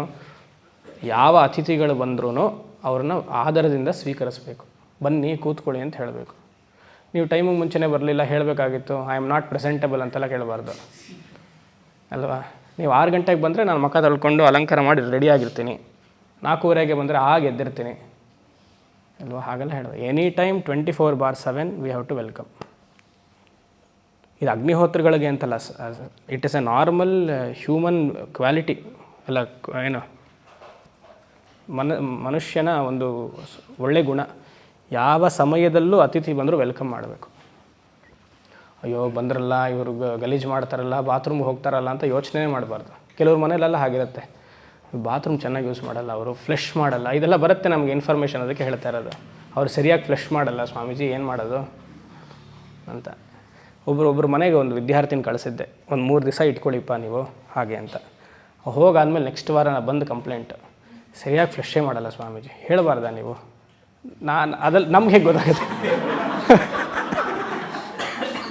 ನಮ್ಮ ಜೊತೆ ಹೇಗೆ ಗೊತ್ತಾಗುತ್ತೆ? ಏನೋ ಪಾಪ ಅಲ್ಲಿ ಅಧ್ಯಯನಕ್ಕೆ ತುಂಬ ದೂರ ಆಗ್ತಿತ್ತು, ಒಬ್ಬರು ಮನೇಲಿ ಉಳಿಬೇಕಾಗಿತ್ತು, ಪಾಠ ಆಗ್ತಿರ್ಬೇಕಾಗಿತ್ತು. ಗುರುಗಳ ಮನೆಯೇ ಅವ್ರ ಮನೆ ಪಕ್ಕದಲ್ಲಿ, ನಮ್ಮ ಭಕ್ತರ ಮನೆ. ನೀವು ಉಳ್ಕೊಂಡು ಒಂದು 3 ದಿವಸ ಪಾಠ ಕಳ್ಕೊಂಡು ಬನ್ನಿ ಅಂತ ಕಳಿಸೋದಕ್ಕೆ ಅವ್ರ ಮನೇಲಿ ಹೀಗೆ. ನೆಕ್ಸ್ಟ್ ಟೈಮ್ ನೀವೆಲ್ಲ ನೋಡಿ ಹೇಳಬೇಕು ಈ ಥರ ಅಂತ. ಸರಿ ಕಳಿಸೋದೇ ಬೇಡ, ಏನು ಮಾಡೋದು? ಸೊ ಈ ಥರ ಎಲ್ಲ ಅತಿಥಿ ವರ್ಜಿತಂ ಮಾಡಬಾರ್ದು. ಅಂದರೆ ಯು ಹ್ಯಾವ್ ಟು ವೆಲ್ಕಮ್. ಇಲ್ಲಿ ಆ ಅಂತ ಇರೋದೆಲ್ಲ ಮಾಡದೇ ಇದ್ದರೆ ಅಂತ ತೊಗೊಳ್ಬೇಕು, ಆಯಿತಾ? ಅತಿಥಿ ವರ್ಜಿತಂ ಚ. ಆಮೇಲೆ ಆಹುತಂ ವೈಶ್ವದೇವಂ. ವೈಶ್ವದೇವಂ ಅಂದರೆ ಬಲಿ ಕೊಡುವುದು ಅಂತ ಅರ್ಥ. ಈ ಪಂಚಮಹಾಯಜ್ಞದಲ್ಲಿ ಭೂತಯಜ್ಞ ಅಂತ ಮಾಡ್ತೀವಲ್ವ, ಅದೇನೆ. ಅಲ್ಲಿ ಏನಾಗುತ್ತೆ, ವೇದದ ಕಾಲದಲ್ಲಿ ದೇವಸ್ಥಾನದಲ್ಲಿ ಎಲ್ಲ ಬಲಿಪೀಠ ಅಂತ ಇರುತ್ತೆ, ನೋಡಿರ್ತೀರ, ಆ ಬಲಿ ಕೊಡುವುದು. ನಾವೇನು ಮಾಡ್ಕೊಂಡಿದ್ದೀವಿ, ಹಕ್ಕಿಗೋ ಪ್ರಾಣಿಗಳಿಗೋ ಹಾಕೋದು ಅಂತ ಬಲಿ, ನೋ ಪ್ರಾಬ್ಲಮ್. ಸೊ ಪ್ರತಿನಿತ್ಯ ಟೆರಸ್ ಮೇಲೆ ಹೋಗಿ ಪ್ಯಾರೆಟ್ಗೋ ಅಥವಾ ಕಾಗೆಗೋ ಏನೋ ಒಂದು ಕಾಳುಗಳನ್ನು ಇಡುವಂಥದ್ದು, ಅದು ಮಾಡಬೇಕು. ಇದೆಲ್ಲ ಕಾಂಪ್ರಮೈಸ್ಡ್. ವೈದಿಕದಲ್ಲಿ ಈ ಥರ ಎಲ್ಲ ಹೇಳಿಲ್ಲ. ಬಲಿ ಅಂದರೆ ಬಲಿನೇ ಕೊಡಬೇಕು. ಅಂದರೆ ಆ ಬಲಿಪೀಠಕ್ಕೆ ಹೋಗಿ ದೇವಸ್ಥಾನದಲ್ಲಿರುತ್ತಲ್ಲ, ಅದಕ್ಕೆಲ್ಲ ಮಂತ್ರಗಳಿದೆ. ಮಹಾನಾರಾಯಣ ಉಪನಿಷತ್ತಲ್ಲೆಲ್ಲ ಮಂತ್ರ ಇದೆ, ಆಯಿತಾ? ಆ ತೈತರಿ ಆರಣ್ಯಕದಲ್ಲೆಲ್ಲ ಮಂತ್ರ ಇದೆ. ಬಟ್ ಇವಾಗ ಕಾಂಪ್ರಮೈಸ್ಡಾಗಿ ನಾವೇನು ಮಾಡ್ತೀವಿ, ಹಸುಗೆ ಹಣ್ಣು ಕೊಡೋದು ಅಥವಾ ಮೇಲ್ಗಡೆ ಒಂದು ಗ್ರೈನ್ಸ್ನ ಇಡೋದು ಅದೆಲ್ಲ ಮಾಡ್ಕೊಂಡಿದ್ದೀವಿ. But still okay, it is A part of ದಾನ ಅಂತ. ಯಾರು ಈ ಸಪ್ತವೈದಿಕ ಕರ್ಮವನ್ನು ಹುತಂ ಸಪ್ತಂ ಅಸ್ಯ ಲೋಕಾನ್ ಹಿನಸ್ತಿ, ಯಾರು ಈ 7 ವೈದಿಕ ಕರ್ಮವನ್ನು ಮಾಡುವುದಿಲ್ವೋ ಲೋಕಾನ್ ಹಿನಸ್ತಿ, ಅದೋ ಲೋಕಕ್ಕೆ ಹೋಗ್ತಾರೆ, ಪತನ ಆಗ್ತಾರೆ. ಮತ್ತು 7 ಜನ್ಮಗಳು ಅವರಿಗೆ ಸರಿಯಾಗಿ ಸಿಗೋದಿಲ್ಲ. ಯಾರ್ದೋ ಮನೆಯಲ್ಲಿ ಏನೋ ಒಂದು ಪ್ರಾಬ್ಲಮ್ ಇರುತ್ತೆ. ನಾ ಹೇಳ್ತಿಲ್ಲ, ನನ್ನ ನೋಡಿ ಬೈಬೇಡಿ, ಉಪನಿಷತ್ ಮಂತ್ರ ಅಲ್ಲೇ ಹಾಕಿದ್ದಾರೆ ನೋಡಿ. ತಸ್ಯ ಲೋಕಾನ್ ಹಿನಸ್ತಿ. ಈ 7 ಯಾವುದು? ಅಗ್ನಿಹೋತ್ರಂ, ದರ್ಶಂ, ಪೌರ್ಣಮಾಸ್ಯಂ, ಅಚಾತುರ್ಮಾಸ್ಯಂ, ಅನಾಗ್ರಯಣಂ, ಅತಿಥಿವರ್ಜಿತಂ, ವೈಶ್ವದೇವಂ. ಈ 7 ಕರ್ಮವನ್ನು ನಿತ್ಯ ಪ್ರತಿನಿತ್ಯವೂ ಕಿಂಚಿತ್ತಾದರೂ ಮಾಡಬೇಕು. ಒಂದು ದೀಪ ಹಚ್ಚೋದ್ರಿಂದ ಅಗ್ನಿಹೋತ್ರದ ಇದು ಕರ್ಮ ಕಾಂಪನ್ಸೇಟ್ ಮಾಡಾಯಿತು. It is a compromise. But at ನಾವು ಅಷ್ಟೆಲ್ಲ ಸ್ಯಾಕ್ರಿಫೈಸ್ ಮಾಡೋಕ್ಕಾಗಲ್ಲ ಅಂತ ನಿರ್ಧಾರ ಮಾಡ್ಕೊಂಡ್ರಿಂದ ಅಟ್ಲೀಸ್ಟ್ ಬೆಳಗ್ಗೆ ಸಂಜೆ ದೀಪ ಹಚ್ಚೋದ್ರಿಂದ ಅಗ್ನಿಹೋತ್ರದ ಕರ್ಮ, ವೈದಿಕ ಕರ್ಮ ಇಸ್ ಟೇಕನ್ ಕೇರ್. ಆಮೇಲೆ ಅಮಾವಾಸ್ಯೆ ದಿನದಂದು ವಿಶೇಷವಾದ ತರ್ಪಣಾದಿಗಳನ್ನು ಮಾಡುವಂಥದ್ದು. ಅದು ಇದಕ್ಕೆ ಸೇರಲ್ಲ, ಅದು ಇದಕ್ಕೆ ಮ್ಯಾಚ್ ಆಗಲ್ಲ. ಬಟ್ ಆದರೂ ಕಾಂಪ್ರಮೈಸ್ಗೆ ಏನೋ ಒಂದು ಹೇಳ್ತಾ ಇದ್ದೀನಿ. ತರ್ಪಣಾದಿಗಳನ್ನು ಮಾಡೋದು, ಪೌರ್ಣಿಮೆಯಿಂದ ಏನೋ ಒಂದು ಪೂಜೆಯನ್ನು ಮಾಡ್ಕೊಳ್ಳೋದು. ಆಮೇಲೆ ಅಚಾತುರ್ಮಾಸ್ಯಂ, ಅದೆಲ್ಲ ಏನು ಮಾಡೋಕ್ಕಾಗಲ್ಲ. ಅನಾಗ್ರಯಣಂ, ಅನ್ನದಾನವನ್ನು ಮಾಡುವುದು. ಅತಿಥಿವರ್ಜಿತಂ, ಅತಿಥಿಗಳನ್ನು ವೆಲ್ಕಮ್ ಮಾಡೋದು. ವೈಶ್ವದೇವಂ, ಎಲ್ಲರಿಗೂ ಬಲಿಯನ್ನು ಕೊಡೋದು. ಬಲಿ ಅಂದರೆ ಇಲ್ಲಿ ಮಾಡಿರುವಂತಹ, ಅದಕ್ಕೆ ನೈವೇದ್ಯದಲ್ಲಿ ಬಲಿ ಕೊಡ್ತಿರಲ್ವ, ಒಂದು ಹಿಡಿಯನ್ನು ತೆಗೆದು ಇಡಬೇಕಲ್ವ, ಮರಿದೇ ಅದು ಹಿಡಿದು ಮಾಡಿ ಮೇಲೆ ಇಡಬೇಕು. ಈ 7 ಮಾಡ್ತಾ ಬಂದರೆ ಕೀಳು ಲೋಕಕ್ಕೆ ಹೋಗೋದಿಲ್ಲ, ಮತ್ತೆ ಒಳ್ಳೆ ಜನ್ಮ, ಮನುಷ್ಯನ ಜನ್ಮ ಸಿಗುತ್ತೆ ಅಂತ. ಇಷ್ಟೆಲ್ಲ ಮಾಡಬೇಕಲ್ಲ, ತುಂಬ ಕಷ್ಟ ಅಲ್ಲ ಸ್ವಾಮೀಜಿ ಅಂದರೆ. ಹೌದು, ಶಂಕರರೇನು ಬರೀತಾರೆ ಗೊತ್ತಾ, ಇದಕ್ಕೆ ಏನು ಫಲ, ಇಷ್ಟೆಲ್ಲ ಕಷ್ಟ ಇದೆ ಅಂತ. ಅವ್ರು ಬರೆಯುವಂಥ ಪದ ನೋಡಿ, ಆಯಾಸ ಮಾತ್ರಂ ಫಲಂ. ಶಂಕರದ ವಾಕ್ಯ, ಆಯಾಸ ಮಾತ್ರಂ ಫಲಂ. ಕಷ್ಟಪಟ್ಟು ಮಾಡಬೇಕಲ್ಲ, ಇದಕ್ಕೆಲ್ಲ ಫಲ ಆಯಾಸವೇ. ಏನೂ ಆಗಲಿಲ್ಲ ಅಂದರೂ ಅನ್ನದಾನ ಇಸ್ ವೆರಿ ವೆರಿ ಇಂಪಾರ್ಟೆಂಟ್. ನಾವು ಅಗ್ನಿಹೋತ್ರಿಗಳನ್ನು ಫಾಲೋ ಮಾಡ್ತೀವೋ ಇಲ್ವೋ, ಅನ್ನದಾನ ಹ್ಯಾಸ್ ಟು ಬಿ ಡನ್. ಮಹಾದಾನ ಅಂತಲೇ ಹೇಳೋದು. ಗೀತೆಯಲ್ಲಿ ಒಂದು ಶ್ಲೋಕ ಜ್ಞಾಪಕ ಬರಬೇಕು. 3rd ಶ್ಲೋಕ 3rd ಚಾಪ್ಟರ್ 14-15 ಮಂತ್ರದಲ್ಲಿ ಮಾತ್ರ ಬರುತ್ತೆ. ಯಜ್ಞಶಿಷ್ಟಾಶಿನಃ ಸಂತಾಃ ಮುಂಚಂತೆ ಸರ್ವಕಿಲ್ಬಿಷೈಃ ಭುಂಜತೆ ತೇ ತ್ವಗಂ ಪಾಪಾಃ ಪಂಚತ್ಯಾತ್ಮಕಾರಣಾತ್. ಅನ್ನದಾನವನ್ನು ಮಾಡಲಿಲ್ಲ ಅಂದರೆ ಅವನು ಮಹಾಪಾಪಿ. ನನ್ನ ಮಾತಲ್ಲ, ಕೃಷ್ಣನ ಮಾತು. ಸೊ ನಾಳೆಯಿಂದ ಏನು ಮಾಡ್ತೀರಾ, ಒಂದು ಅಕ್ಕಿ ಹಿಡಿ ತೆಗೆದು ಒಂದು ಡಬ್ಬದಲ್ಲಿ ಇಡ್ತೀರ. ಅದು 28-30ನೇ ತಾರೀಕು ಆಗಿದ ತಕ್ಷಣ ಅದನ್ನೆಲ್ಲ ತರಕಾರಿ ಎಲ್ಲ ಹೆಚ್ಚಿ ಬಿಸಿಬೇಳೆ ಬಾತ್ ಮಾಡಿ ಎಲ್ಲರಿಗೂ ಹಂಚ್ತೀರ. ಆಯಿತಾ? ಸರಿ, ಮುಂದಿನದು. ಕಾಲಿ ಕರಾಳಿ ಚ ಮನೋಜವಾಚ ಸುಲೂಹಿತಾಯ ಚ ಸುಧೂಮ್ರವರ್ಣ ಸ್ಫುಲಿಂಗಿನಿ ವಿಶ್ವರುಚಿ ಚ ದೇವಿ ಲೇಲಾಯಮಾನ ಇತಿ ಸಪ್ತಜಿಹ್ವಾಃ. ಕಾಲಿ ಕರಾಳಿ ಚ ಮನೋಜವಾಚ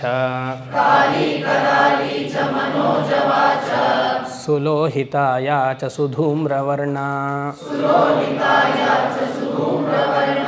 ಸ್ಫುಲಿಂಗಿನಿ ವಿಶ್ವರುಚಿ ಚ ದೇವಿ ಲೇಲಾಯಮಾನ ಇತಿ ಸಪ್ತಜಿಹ್ವಾಃ. ಸಪ್ತಜಿಹ್ವಾ, ಅಗ್ನಿಗೆ 7 ನಾಲಿಗೆಗಳು. ಸಪ್ತಜಿಹ್ವಾ. ಸಪ್ತತೆ ಅಗ್ನೇ ಸಮಿಧ ಸಪ್ತ. ಎಲ್ಲಿ ಅವರು ಭಟ್ರು ಇಲ್ವಾ? ಸರಿ, ಪರವಾಗಿಲ್ಲ. 7 ನಾಲಿಗೆಗಳು ಅಗ್ನಿಗೆ. ಏನು? ಕಾಳಿ. ಕಾಳಿ ಅಂದರೆ ದಶಮಹಾವಿದ್ಯಾ ಕಾಳಿ ಅಲ್ಲ. ನಮಗೆ ಕಾಳಿ ಅಂದರೆ ಅದೇ ಜ್ಞಾಪಕ ಬರುತ್ತೆ. ಇಲ್ಲಿ ಕಾಳಿ ಅಂದರೆ ಅಗ್ನಿ ಕಪ್ಪಾಗಿ ಕಾಣುವಂಥದ್ದು. ಬ್ಲ್ಯಾಕ್ ಫೈರ್, ಕಪ್ಪಾಗಿ ಕಾಣುವಂಥದ್ದು. ಕರ್ಪೂರ ಹಾಕಿ ನಾವು ಅಗ್ನಿಮುಖವನ್ನು ಮಾಡಬೇಕಂದ್ರೆ ಕರ್ಪೂರ ಹಾಕ್ತೀವಲ್ಲ, ಅದು ಇನಿಷಿಯಲ್ ಆಗಿ ಏನು ಬರುತ್ತೆ, ಕಪ್ಪಾಗಿ ಬರುತ್ತೆ. ಅದಕ್ಕೆ ಇದು ಕಾಳಿ ಅಂತ. ಅದೊಂದು ಫಾರ್ಮ್.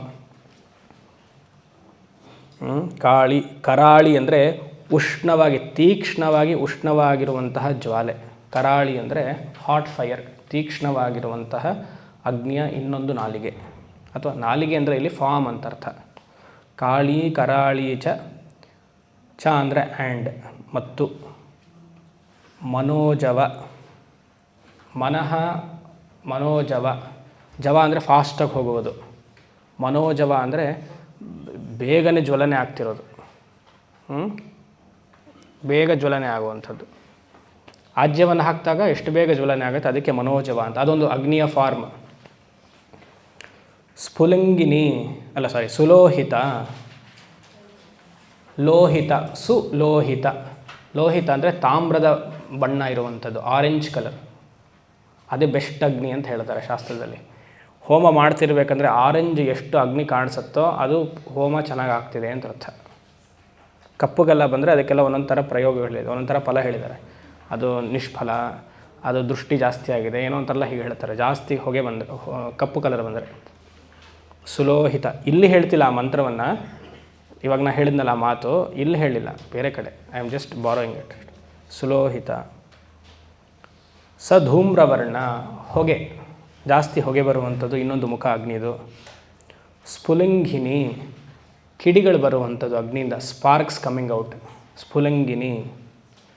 ವಿಶ್ವರುಚಿ. ವಿಶ್ವರುಚಿ ಅಂದರೆ ಚಿತ್ರವರ್ಣ ಅಂತ. ಎಲ್ಲ ಮಿಕ್ಸ್ಡ್ ಕಲರ್ಸ್, ಕಪ್ಪು, ಕೆಂಪು, ಆಮೇಲೆ ಕಿಡಿಗಳು ಜಾಸ್ತಿ ಬರುವಂಥದ್ದು, ಹೊಗೆ ಆಗುವಂಥದ್ದು, ಎಲ್ಲ ಮಿಕ್ಸ್ಡ್, ಆಲ್ 6 ಫಾರ್ಮ್ಸ್ ಒಟ್ಟಿಗೆ ಬರುವಂಥದ್ದು. ಅದಕ್ಕೆ ವಿಶ್ವರುಚಿ ಚ ದೇವಿ. ಇಲ್ಲಿ ದೇವಿ ಅಂದರೆ ಬ್ರೈಟ್ ಕಲರ್ ಅಂತ, ಎಲ್ಲವೂ ಸೇರಿಕೊಂಡು ಬರೋದು. ಅದಕ್ಕೆ ಚಿತ್ರವರ್ಣಂ, ಯಾರಿಗೆ ಗ್ರಹಗಳಲ್ಲಿ ಚಿತ್ರವರ್ಣಂ ಅಂತ. ಚಿತ್ರವರ್ಣಂ ಚಿತ್ರಾಂಬರಧರಂ. ರಾಹು ಅಲ್ಲ, ಕೇತು. ಎಲ್ಲ ರಾಹುನೇ ನಮಗೆ. ಲೇಲಾಯಮಾನ. ಲೇಲಾಯಮಾನ ಅಂದರೆ ಅಗ್ನಿಯ ಚಲನೆ. ಇತಿ ಸಪ್ತಜಿಹ್ವಾ. ಇತಿ ಜಿಹ್ವಾ ಸ್ತ್ರೀಲಿಂಗ ಆಗಿರೋದ್ರಿಂದ ದೇವಿ ಈಸ್ ಆಲ್ಸೋ ಸ್ತ್ರೀಲಿಂಗ.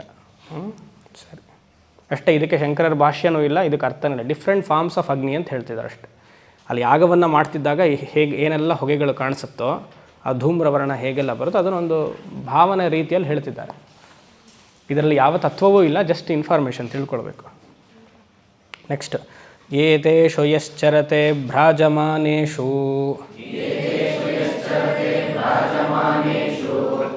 ಯಥಾ ಕಾಲಂ ಚಾಹುತಯೋ ಹ್ಯಾದದಾಯನ್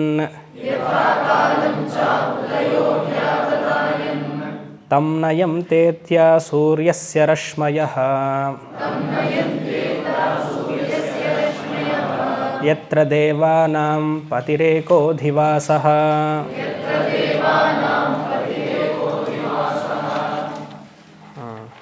ಸರಿ.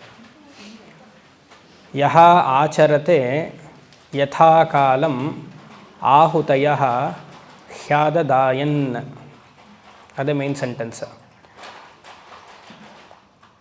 ಭ್ರಾಜಮಾನೇಷು, ಭ್ರಾಜಮಾನೇಷು ಅಂದರೆ ಈ 7 ಗುಣದ ಅಗ್ನಿ, ಹಿಂದಿನ ಮಂತ್ರದಲ್ಲಿ ನೋಡೋದವಲ್ಲ, ಈ 7 ಗುಣದ ಅಗ್ನಿ, ಅಗ್ನಿ ವಿತ್ 7 ಫಾರ್ಮ್ಸ್, 7 ನಾಲಿಗೆ ಉಳ್ಳುವಂತಹ ಅಗ್ನಿ. ಆಚರತೆ ಅಂದರೆ ಆಹುತಯ, ಆಬ್ಲೇಷನ್ಸ್ ಕೊಡುವಂಥದ್ದು, ಆಜ್ಯವನ್ನು ಕೊಡುವಂಥದ್ದು. ಯಥಾಕಾಲಂ, ಯಾವ ಕಾಲದಲ್ಲಿ, ಯಾವ ಕಾಲದಲ್ಲಿ 2ನೇ ಮಂತ್ರದಲ್ಲಿ ನೋಡಿದ್ವಲ್ಲ, ಪ್ರತಿಪಾದಯೇತ್, ಬೆಳಗ್ಗೆ ಹಾಗೂ ಸಂಜೆ ಆ ಸರಿಯಾದ ಸಮಯದಲ್ಲಿ ಈ 7 ಮುಖದ ಅಗ್ನಿಗೆ ಆಹುತಿಯನ್ನು ಕೊಡುವುದರಲ್ಲಿ ಚ ಆಹುತಯ ಹ್ಯಾದದಾಯನ್, ಆ ಥರ ಕೊಟ್ಟಾಗ ಅಗ್ನಿಯಲ್ಲಿರುವಂತಹ ದೇವತೆಗಳೆಲ್ಲ ನಿಮ್ಮನ್ನು ವೆಲ್ಕಮ್ ಮಾಡ್ತಾರಂತೆ. ಎಲ್ಲಿಗೆ ವೆಲ್ಕಮ್ ಮಾಡ್ತಾರೆ? ಮುಂದಿನ ಮಂತ್ರದಲ್ಲಿದೆ, ಇದಷ್ಟೇ. ಹ್ಯಾದದಾಯನ್ ಅಂದರೆ ಸರಿಯಾದ ಸಮಯದಲ್ಲಿ ಅಗ್ನಿಗೆ ಆಹುತಿಯನ್ನು ಕೊಡುವುದರಿಂದ ಆ ಅಗ್ನಿಯಲ್ಲಿರುವಂತಹ ದೇವತೆಗಳು, ಇಂದ್ರ, ಸೋಮ, ವರುಣ ಎಕ್ಸೆಟ್ರಾ, ಅವರೆಲ್ಲ ನಿಮ್ಮನ್ನು ಒಂದು ಕಡೆಗೆ ವೆಲ್ಕಮ್ ಮಾಡ್ತಾರಂತೆ. ಎಲ್ಲಿ? ಸ್ವರ್ಗಲೋಕಕ್ಕೆ. ಅದು ಮುಂದಿನ ಮಂತ್ರದಲ್ಲಿ ಹೇಳಿದ್ದಾರೆ. ಅದು ಹ್ಯಾದದಾಯನ್, ದೇ ವಿಲ್ ವೆಲ್ಕಮ್ ಯು. ತಂ ನಯಂತ್ಯೇತ್ಯಾಹ ಸೂರ್ಯಸ್ಯ ರಶ್ಮಯಃ, ಅವರು ನಮ್ಮನ್ನು ಬರ್ಮಾಡ್ಕೊಂಡಿದ್ದಾಗ ಹೋಗುವಂತಹ ಪಾತ್ ಯಾವುದು, ದಾರಿ ಯಾವುದು? ಸೊ ಅಗ್ನೇ ನಯ ಸುಪಥಾರಾಯೇ ಅಸ್ಮಾನ್ ವಿಶ್ವಾನಿ ದೇವ ವಯುನಾನಿ ವಿದ್ವಾನ್ ಯೋಧ್ಯಸ್ಮಜ್ಜುಹುರಾಣಮೇನಃ ಭೂಯಿಷ್ಟಾಂತೆ ನಮ ಉಕ್ತಿಂ ವಿಧೇಮ. ಎಲ್ಲಿ ಬಂತು ಮಂತ್ರ? ಈಶಾವಾಸ್ಯದಲ್ಲಿ ಕೊನೆಗೆ ಬರುತ್ತೆ. Very good. ಸೊ ಅವರು ವೆಲ್ಕಮ್ ಮಾಡಿದಾಗ ಒಂದು ದಾರಿಲಿ ಹೋಗಬೇಕಲ್ವ, ಸೂರ್ಯನ ಕಿರಣದ ಮೂಲಕ ಆ ಸ್ವರ್ಗಲೋಕಕ್ಕೆ ಹೋಗ್ತೀವಂತೆ. ಅದನ್ನೇ ಇಲ್ಲಿ ಹೇಳ್ತಾ ಇರೋದು. ತಂ ನಯಂತ್ಯ, ನಯಂತ್ಯ ಅಂದರೆ ಪಾತ್. ಸೂರ್ಯಸ್ಯ ರಶ್ಮಯ, ಇಲ್ಲಿ ಶಂಕರ ನೋಡಿ ವ್ಯಾಕರಣ ಪಾಠವನ್ನು ಮಾಡ್ತಿದ್ದಾರೆ. ರಶ್ಮಯ ಪ್ರಥಮ ವಿಭಕ್ತಿ ಇದೆ, ಆ ಪ್ರಥಮ ವಿಭಕ್ತಿನ ರಶ್ಮಿಭಿಹಿ ಮಾಡ್ಕೊಳ್ಳಿ ಅಂತಿದ್ದಾರೆ. ಸೂರ್ಯಸ್ಯ ರಶ್ಮಿಭಿಹಿ ತೃತೀಯ ವಿಭಕ್ತಿ ಮಾಡ್ಕೊ ಅಂತ ಹೇಳ್ತಿದ್ದಾರೆ. ಶಂಕರರು ಏನೆಲ್ಲ ಪಾಠ ಮಾಡ್ತಾರೆ ನೋಡಿ ಭಾಷ್ಯದಲ್ಲೇ ವ್ಯಾಕರಣ. ಸೊ ರಶ್ಮಯ ಕನ್ವರ್ಟ್ ಇಂಟು ರಶ್ಮಿಭಿಹಿ. ಯತ್ರ ದೇವಾನಾಂ, ಎಲ್ಲಿಗೆ ಹೋಗ್ತೀವಿ ಆ ಸೂರ್ಯನ ಕಿರಣದಿಂದ? ಯತ್ರ ದೇವಾನಾಂ, ದೇವಾನಾಂ ಪತಿ, ದೇವಾನಾಂ ಪತಿ is equal to Indra. Very good. ದೇವಾನಾಂ ಪತಿ is equal to Indra. So ಇಂದ್ರಲೋಕಕ್ಕೆ ಈಸ್ ಈಕ್ವಲ್ ಟು ಸ್ವರ್ಗಲೋಕಕ್ಕೆ ಹೋಗ್ತೀವಿ. ಏಕಃ ಅಧಿವಾಸ, ಅಲ್ಲಿ ಸುಮಾರು ಕಾಲ ಪುಣ್ಯ ಸಂಪಾದನೆ ಇರೋವರೆಗೂ ಅಲ್ಲಿಗೆ ವಾಸ ಮಾಡುತ್ತೀವಿ. ಅಷ್ಟೇ ಇದು ಮಂತ್ರದ ಅರ್ಥ. ಅಂದರೆ ಏನು? ಪ್ರತಿಪಾದಯೇತ್, ಸರಿಯಾದ ಸಮಯದಲ್ಲಿ ಆಹುತಿಯನ್ನು ಕೊಟ್ಟರೆ ಬಿಡದೆ, ಒಂದು ದಿವಸ ಅಲ್ಲ, ಉಪನಯನ ಸಂಸ್ಕಾರ ಆಗಿ ಸಂಧ್ಯಾವಂದನಾದಿಗಳನ್ನು ಕರೆಕ್ಟಾಗಿ ಮಾಡಿ ಅಗ್ನಿ ಕಾರ್ಯವನ್ನು ಮಾಡಿ ಗೃಹಸ್ಥಾಶ್ರಮವನ್ನು ಸ್ವೀಕರಿಸಿ ಆ ವರ್ಷದಲ್ಲಿಯೇ ಅಗ್ನಿಹೋತ್ರವನ್ನು ಕರ್ಮವನ್ನು ತಗೊಂಡು ಅವತ್ತಿನಿಂದ ಶರೀರ ಬಿಡುವ ತನಕ, ಆಯಿತಾ, ಅಲ್ಲಿವರೆಗೂ ಒಂದು ದಿವಸ ಮಾಡಿಬಿಡೋದಲ್ಲ, ಕ್ರ್ಯಾಶ್ ಕೋರ್ಸ್ ಅಲ್ಲ ಇದು, ಕಂಟಿನ್ಯೂಸ್ ಆಗಿ ಮಾಡಿದ್ರೆ ದೆನ್ ಸೂರ್ಯನ ದ್ವಾರದಿಂದ, ಕಿರಣ ದ್ವಾರದಿಂದ ಸ್ವರ್ಗಕ್ಕೆ ಹೋಗ್ತೀವಿ ಅಂತ. ಆಗುತ್ತಾ? ಕಷ್ಟ. ಯಾಕಂದ್ರೆ 6:30 ಮೀಟಿಂಗ್ ಇಟ್ಟರೆ ಆಫೀಸಲ್ಲಿ ಅಲ್ವಾ, ಆಗಲ್ಲ. ಸರಿ, ಮುಂದೆ ಇದರಲ್ಲಿ ತತ್ವ ಜಾಸ್ತಿ ಇಲ್ಲದೆ ಇರೋದ್ರಿಂದ ಬೇಗ ಹೋಗ್ಬಿಡೋಣ. ಯೇ ಹೇತಿ ತಮಾಹುತಯ ಸುವರ್ಚಸಃ ಸೂರ್ಯಸ್ಯ ರಶ್ಮಿಭಿಃ ಯಜಮಾನಂ ವಹಂತಿ ಪ್ರಿಯಾಂ ವಾಚಮಭಿವದಂತ್ಯಃ ಅರ್ಚಯಂತ್ಯಃ ಯೇಷವಃ ಪುಣ್ಯಃ ಸುಕೃತೋ ಬ್ರಹ್ಮಲೋಕಃ.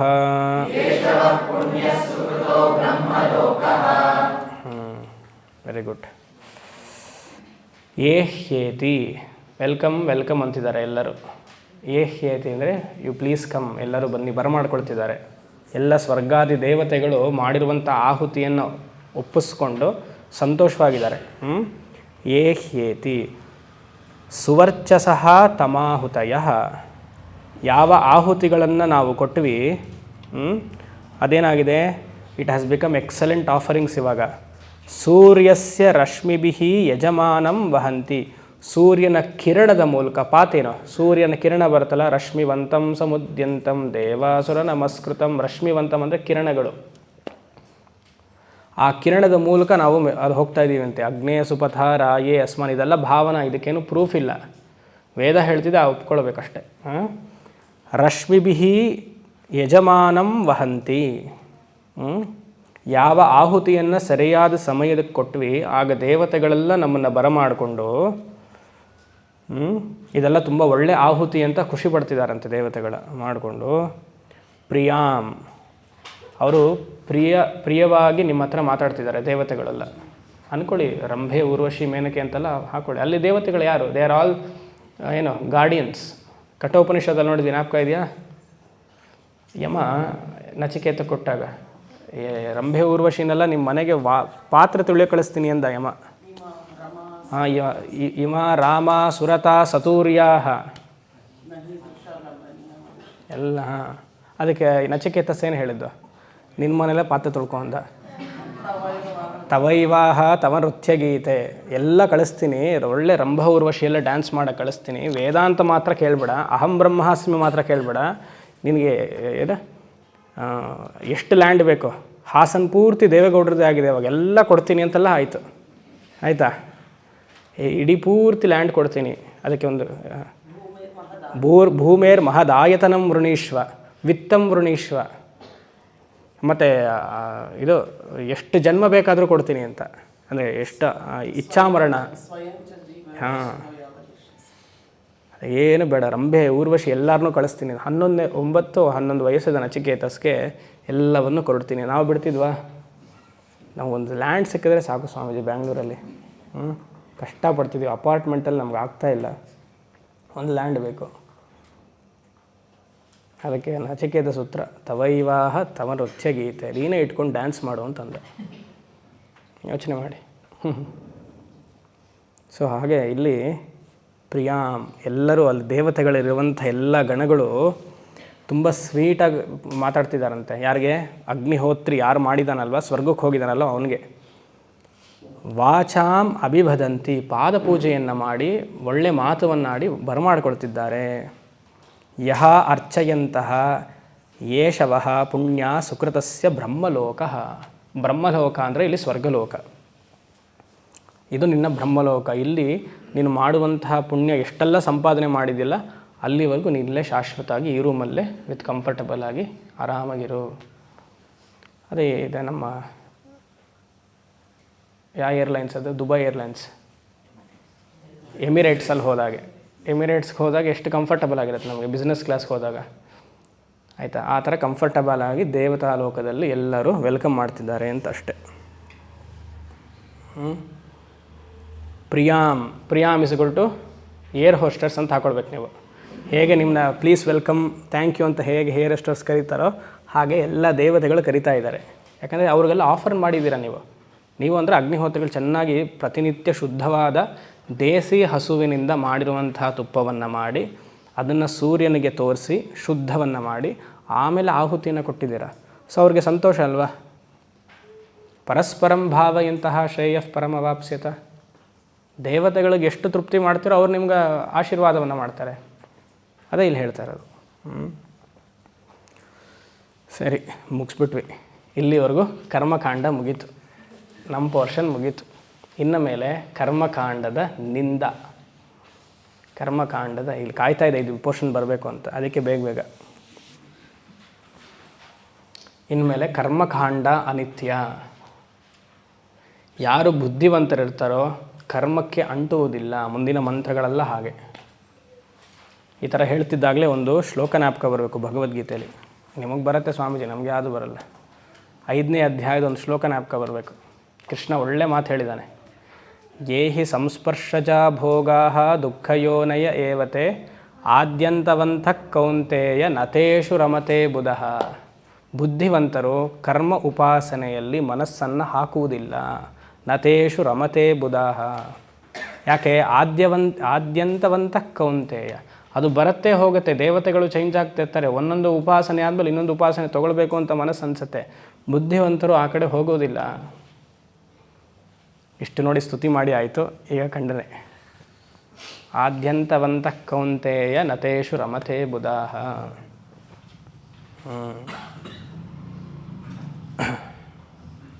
ಏಹ್ಯೇತಿ ತಮಾಹುತಯ. ಯಾಕಂದರೆ ಹಾಗಂತ ವೇದವನ್ನು ತಿರಸ್ಕಾರ ಮಾಡೋದಕ್ಕೂ ಆಗೋದಿಲ್ಲ, ವೇದ ಪೂರ್ವ ಭಾಗವನ್ನು.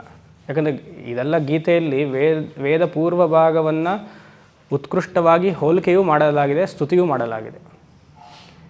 18ನೇ ಅಧ್ಯಾಯದಲ್ಲಿ ನೀವು ನೋಡಿದ್ರೆ ಶುರುನಲ್ಲೇ ಬರುತ್ತಲ್ಲ, ಯಜ್ಞದಾನ ತಪಕರ್ಮ ನ ತ್ಯಾಜ್ಯಂ ಕಾರ್ಯಮೇವ ತತ್ ಯಜ್ಞಂ ದಾನಂ ತಪಶ್ಚೈವ ಪಾವನಾನಿ ಮನೀಷಿಣ. ಪಾವನಾನಿ ಮನೀಷಿಣ, ಅದು ಶುದ್ಧಿ ಮಾಡತ್ತೆ ಅರ್ಜುನ. ಯಜ್ಞದಾನ ತಪಸ್ಸು ಯಾವುದೇ ಕಾರಣಕ್ಕೂ ಬಿಡೋ ಹೋಗಿಲ್ಲ, ಕೃಷ್ಣ ಹೇಳಿರುವಂಥ ಮಾತು. ಸೊ ಈ 5ನೇ ಅಧ್ಯಾಯಕ್ಕೂ 18ನೇ ಅಧ್ಯಾಯಕ್ಕೆ ಹೇಗೆ ಲಿಂಕ್ ಮಾಡ್ತೀರಾ? ಯಜ್ಞ ದಾನ ತಪಸ್ ಬಿಡೋ ಹಾಗೆ ಇಲ್ಲ ಅಂತಾನೆ ಅಲ್ವಾ? ಅದು ಹೇಳಿದ್ದಾನೆ. ಇದೇ 18ನೇ ಅಧ್ಯಾಯದಲ್ಲಿ ಖಂಡನೆಯೂ ಮಾಡ್ತಾನೆ ಕೃಷ್ಣ. 18ನೇ ಅಧ್ಯಾಯದ 3-4ನೇ ಮಂತ್ರದಲ್ಲಿ ಇದು ಬರುತ್ತೆ. ಇವಾಗ ನಾ ಹೇಳಿದ್ನಲ್ಲ, ಯಾವುದೇ ಕಾರಣಕ್ಕೂ ಕರ್ಮವನ್ನು ಬಿಡೋ ಹಾಗಿಲ್ಲ ಅಂತ. 18ನೇ ಅಧ್ಯಾಯದ ಕೊನೆಯಲ್ಲಿ 48-50ರಲ್ಲಿ ಸಹಜಂ ಕರ್ಮ ಕೌಂತೆಯ ಸದೋಷಮಪಿ ನ ತ್ಯಜೇತ್ ಸರ್ವಾರಂಭಾ ಹಿ ದೋಷೇಣ ಧೂಮೇನಾಗ್ರಿವಾವೃತಂ. ಎಲ್ಲ ಕರ್ಮದಲ್ಲಿಯೂ ದೋಷ ಇದೆ ಅರ್ಜುನ, ತಿಳ್ಕೊ. ಯಾವುದು 100% ಕರ್ಮ ಆಗಕ್ಕೆ ಸಾಧ್ಯವೇ ಇಲ್ಲ. ಯಾವ ಕರ್ಮ? ವೈದಿಕ ಕರ್ಮ. ವೈದಿಕ ಕರ್ಮವೇ ದೋಷ, ಫುಲ್ಲು ದೋಷ ಅಂದರೆ ಲೌಕಿಕ ಕರ್ಮ. ಅದನ್ನೇ ಬ್ರಹ್ಮಸೂತ್ರದಲ್ಲಿ ಹೇಳಿದ್ದು. ಸ ನಿಪುಣಾಮಪಿ ಸೂಕ್ಷ್ಮಾಪರಾಧದರ್ಶಿಭಿ. ಶಂಕರ ಹೇಳಿದರು. ಒಬ್ಬ ಕರ್ಮಕಾಂಡಿ ಪೂರ್ವ ಪಕ್ಷಿ ಬಂದು ಕೇಳ್ತಾನೆ, ನಾ ಕರ್ಮದಿಂದಲೇ ಮೋಕ್ಷ ಗಳಿಸ್ತೀನಿ, ಅದೇ ಏನು ಮಾಡ್ತೀರಾ ನೋಡೋಣ ಅಂತ. ಶಂಕರ ಹೇಳ್ತಾರೆ, ಸಾಧ್ಯವಿಲ್ಲ.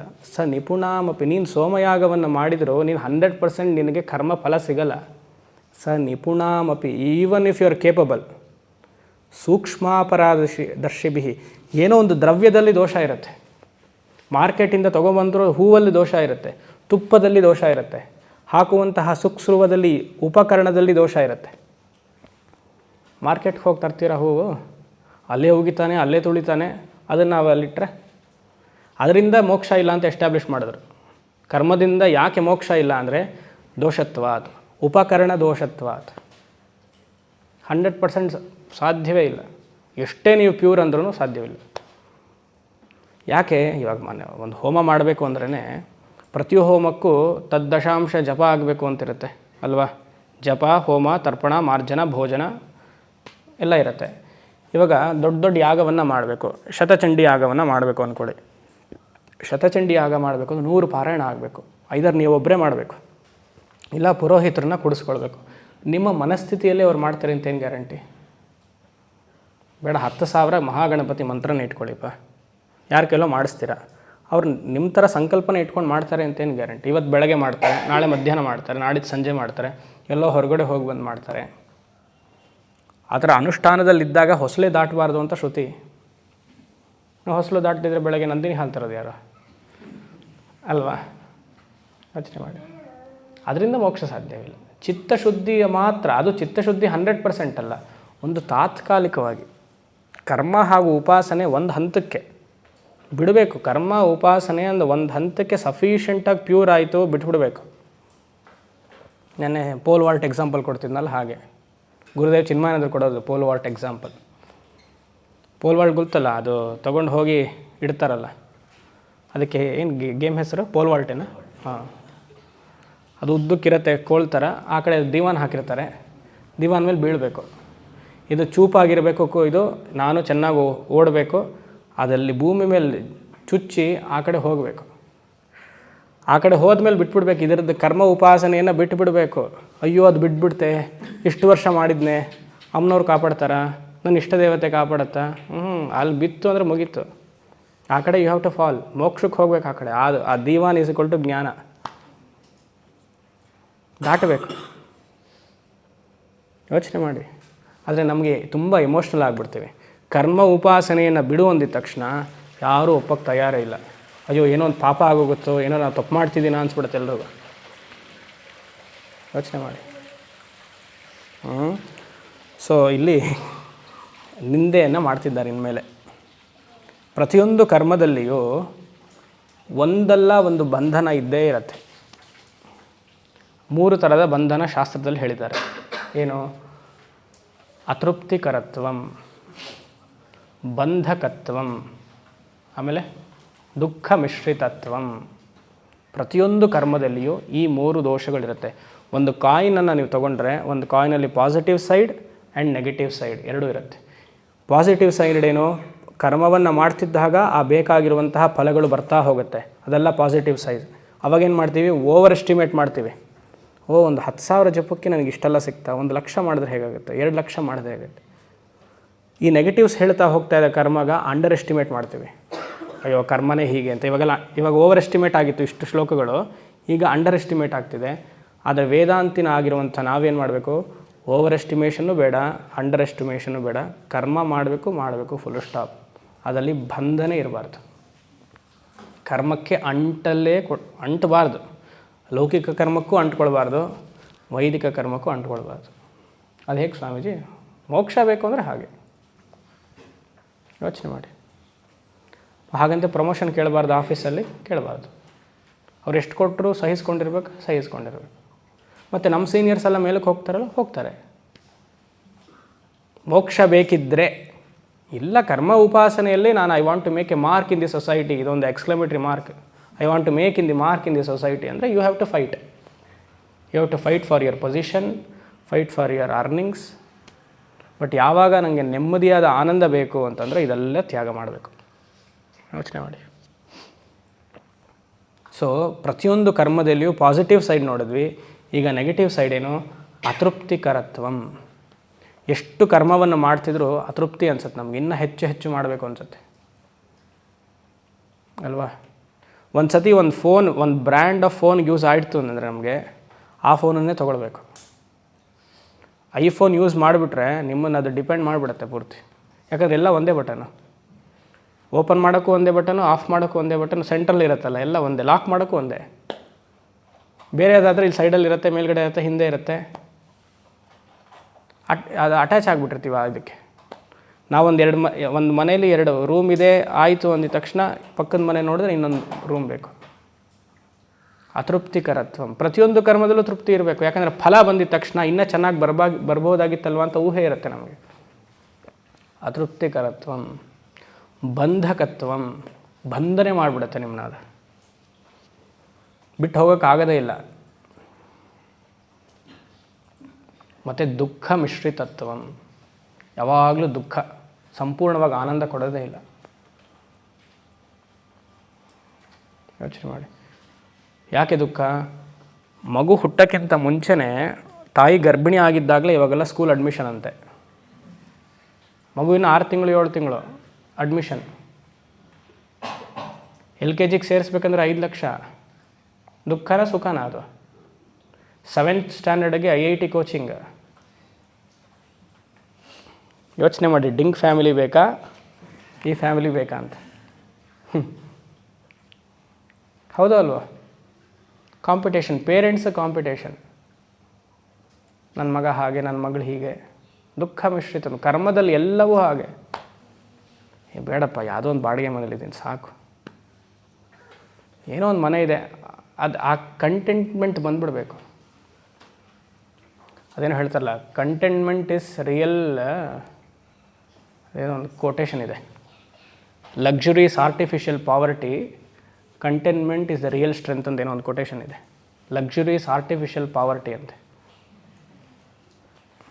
ಯೋಚನೆ ಮಾಡಿ. ಸರಿ. ಸೊ ಏನು ಹೇಳ್ತಿದ್ದೆ, ದುಃಖ ಮಿಶ್ರಿತತ್ವಂ, ಅತೃಪ್ತಿಕರತ್ವಂ, ಬಂಧಕತ್ವಂ ಎಲ್ಲ ಇರುತ್ತೆ. ಈ ಮೂರು ಇದೆ. This is the negative side of karma and upasana. Positive side is comfortable life and maximum is Brahmaloka. ಬ್ರಹ್ಮಲೋಕಕ್ಕೆ ನಾವು ಹೋಗೋದು ಬಹಳ ಕಷ್ಟ. ಹೋಗ್ತೀವಿ ಅನಿಸಿದೆಯಾ ಯಾರಿಗಾರು ನಾನು ಬ್ರಹ್ಮಲೋಕಕ್ಕೆ ಹೋಗ್ತೀನಿ ಅಂತ? ಮಿರರಲ್ಲಿ ನಮ್ಮ ಮುಖ ನೋಡ್ಕೊಳ್ಬೇಕು ಫಸ್ಟ್ ಎಲ್ಲರೂ. ಬ್ರಹ್ಮಲೋಕಕ್ಕೆ ಹೋಗೋ ಮುಖವಾ ಇದು ಅಂತ ಯೋಚನೆ ಮಾಡಿ.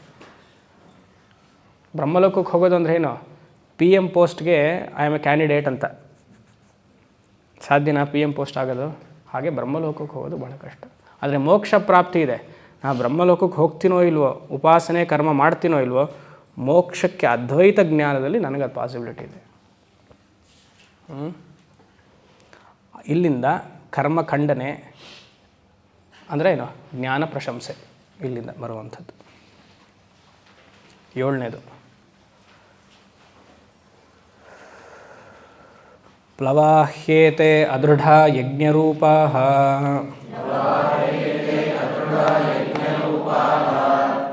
ಅಷ್ಟಾದಶೋಕ್ತಮವರಂ ಯೇಷು ಕರ್ಮ ಏತತ್ ಶ್ರೇಯೋ ಯೇ ಅಭಿನಂದಂತಿ ಮೂಢಾ ಜರಾ ಮೃತ್ಯುಂ ತೇ ಪುನರೇವಾಪಿ ಯಂತಿ. ಪ್ಲವಾಹ್ಯೇತೆ ಅದೃಢ ಯಜ್ಞರೂಪಾಃ ಅಷ್ಟಾದಶೋಕ್ತಮವರಂ ಯೇಷು ಕರ್ಮ ಏತತ್ ಶ್ರೇಯೋ ಯೇ ಅಭಿನಂದಂತಿ ಮೂಢಾಃ.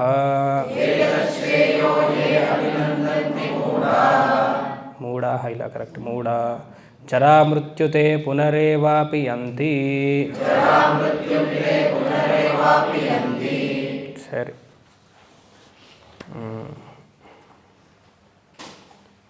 ಕೇವಲ ಕರ್ಮ ನಿಂದನೆ ಮಾಡ್ತಿದೆ ಉಪನಿಷತ್. ಪ್ರಶ್ನೋಪನಿಷತ್ತಲ್ಲಿ ಏನು ನಿಂದನೆ ಮಾಡ್ತು? ಕೇವಲ ಉಪಾಸನೆ ನಿಂದನೆ ಮಾಡ್ತು. So Prashna Upanishad, Mundaka side by side ನೋಡಬೇಕು. ಯಾಕಂದರೆ ಒಂದು ಸಂಹಿತ ಭಾಗ, ಬ್ರಾಹ್ಮಣ ಭಾಗ ನೋಡಿರೋದ್ರಿಂದ ನಾವೇನು ಅರ್ಥ ಮಾಡ್ಕೊಳ್ಬೇಕು? ಕರ್ಮ ಹಾಗೂ ಉಪಾಸನೆ ನಿಂದೆ. ಒಂದೇ ಉಪನಿಷತ್ತಲ್ಲಿ 2 ನಿಂದೆ ಬಂದಿದೆ. ಯಾವುದು? ಈಶಾವಾಸ್ಯದಲ್ಲಿ ಕರ್ಮ ಹಾಗೂ ಉಪಾಸನೆ 2 ನಿಂದೆ ಬಂದಿದೆ. ಮುಂಡಕದಲ್ಲಿ ಕರ್ಮ ನಿಂದನೆ, ಪ್ರಶ್ನೆಯಲ್ಲಿ ಉಪಾಸನಾ ನಿಂದನೆ. ಸೊ ನಾವೆರಡು ಸರಿಯಾಗಿ ತಗೊಳ್ಬೇಕು. ಎಷ್ಟು ಬೇಕೋ ಅಷ್ಟು ಕರ್ಮ ಮಾಡಬೇಕು, ಇನ್ಕ್ಲೂಡಿಂಗ್ ಕೆಲವು ಆಶ್ರಮಗಳು, ಕೆಲವು ಮಠಗಳು. ಇಷ್ಟು ಹೇಳೋದು ನಾನು. ನೀವು ಫಿಲ್ ಅಪ್ ದಿ ಬ್ಲ್ಯಾಂಕ್ಸ್.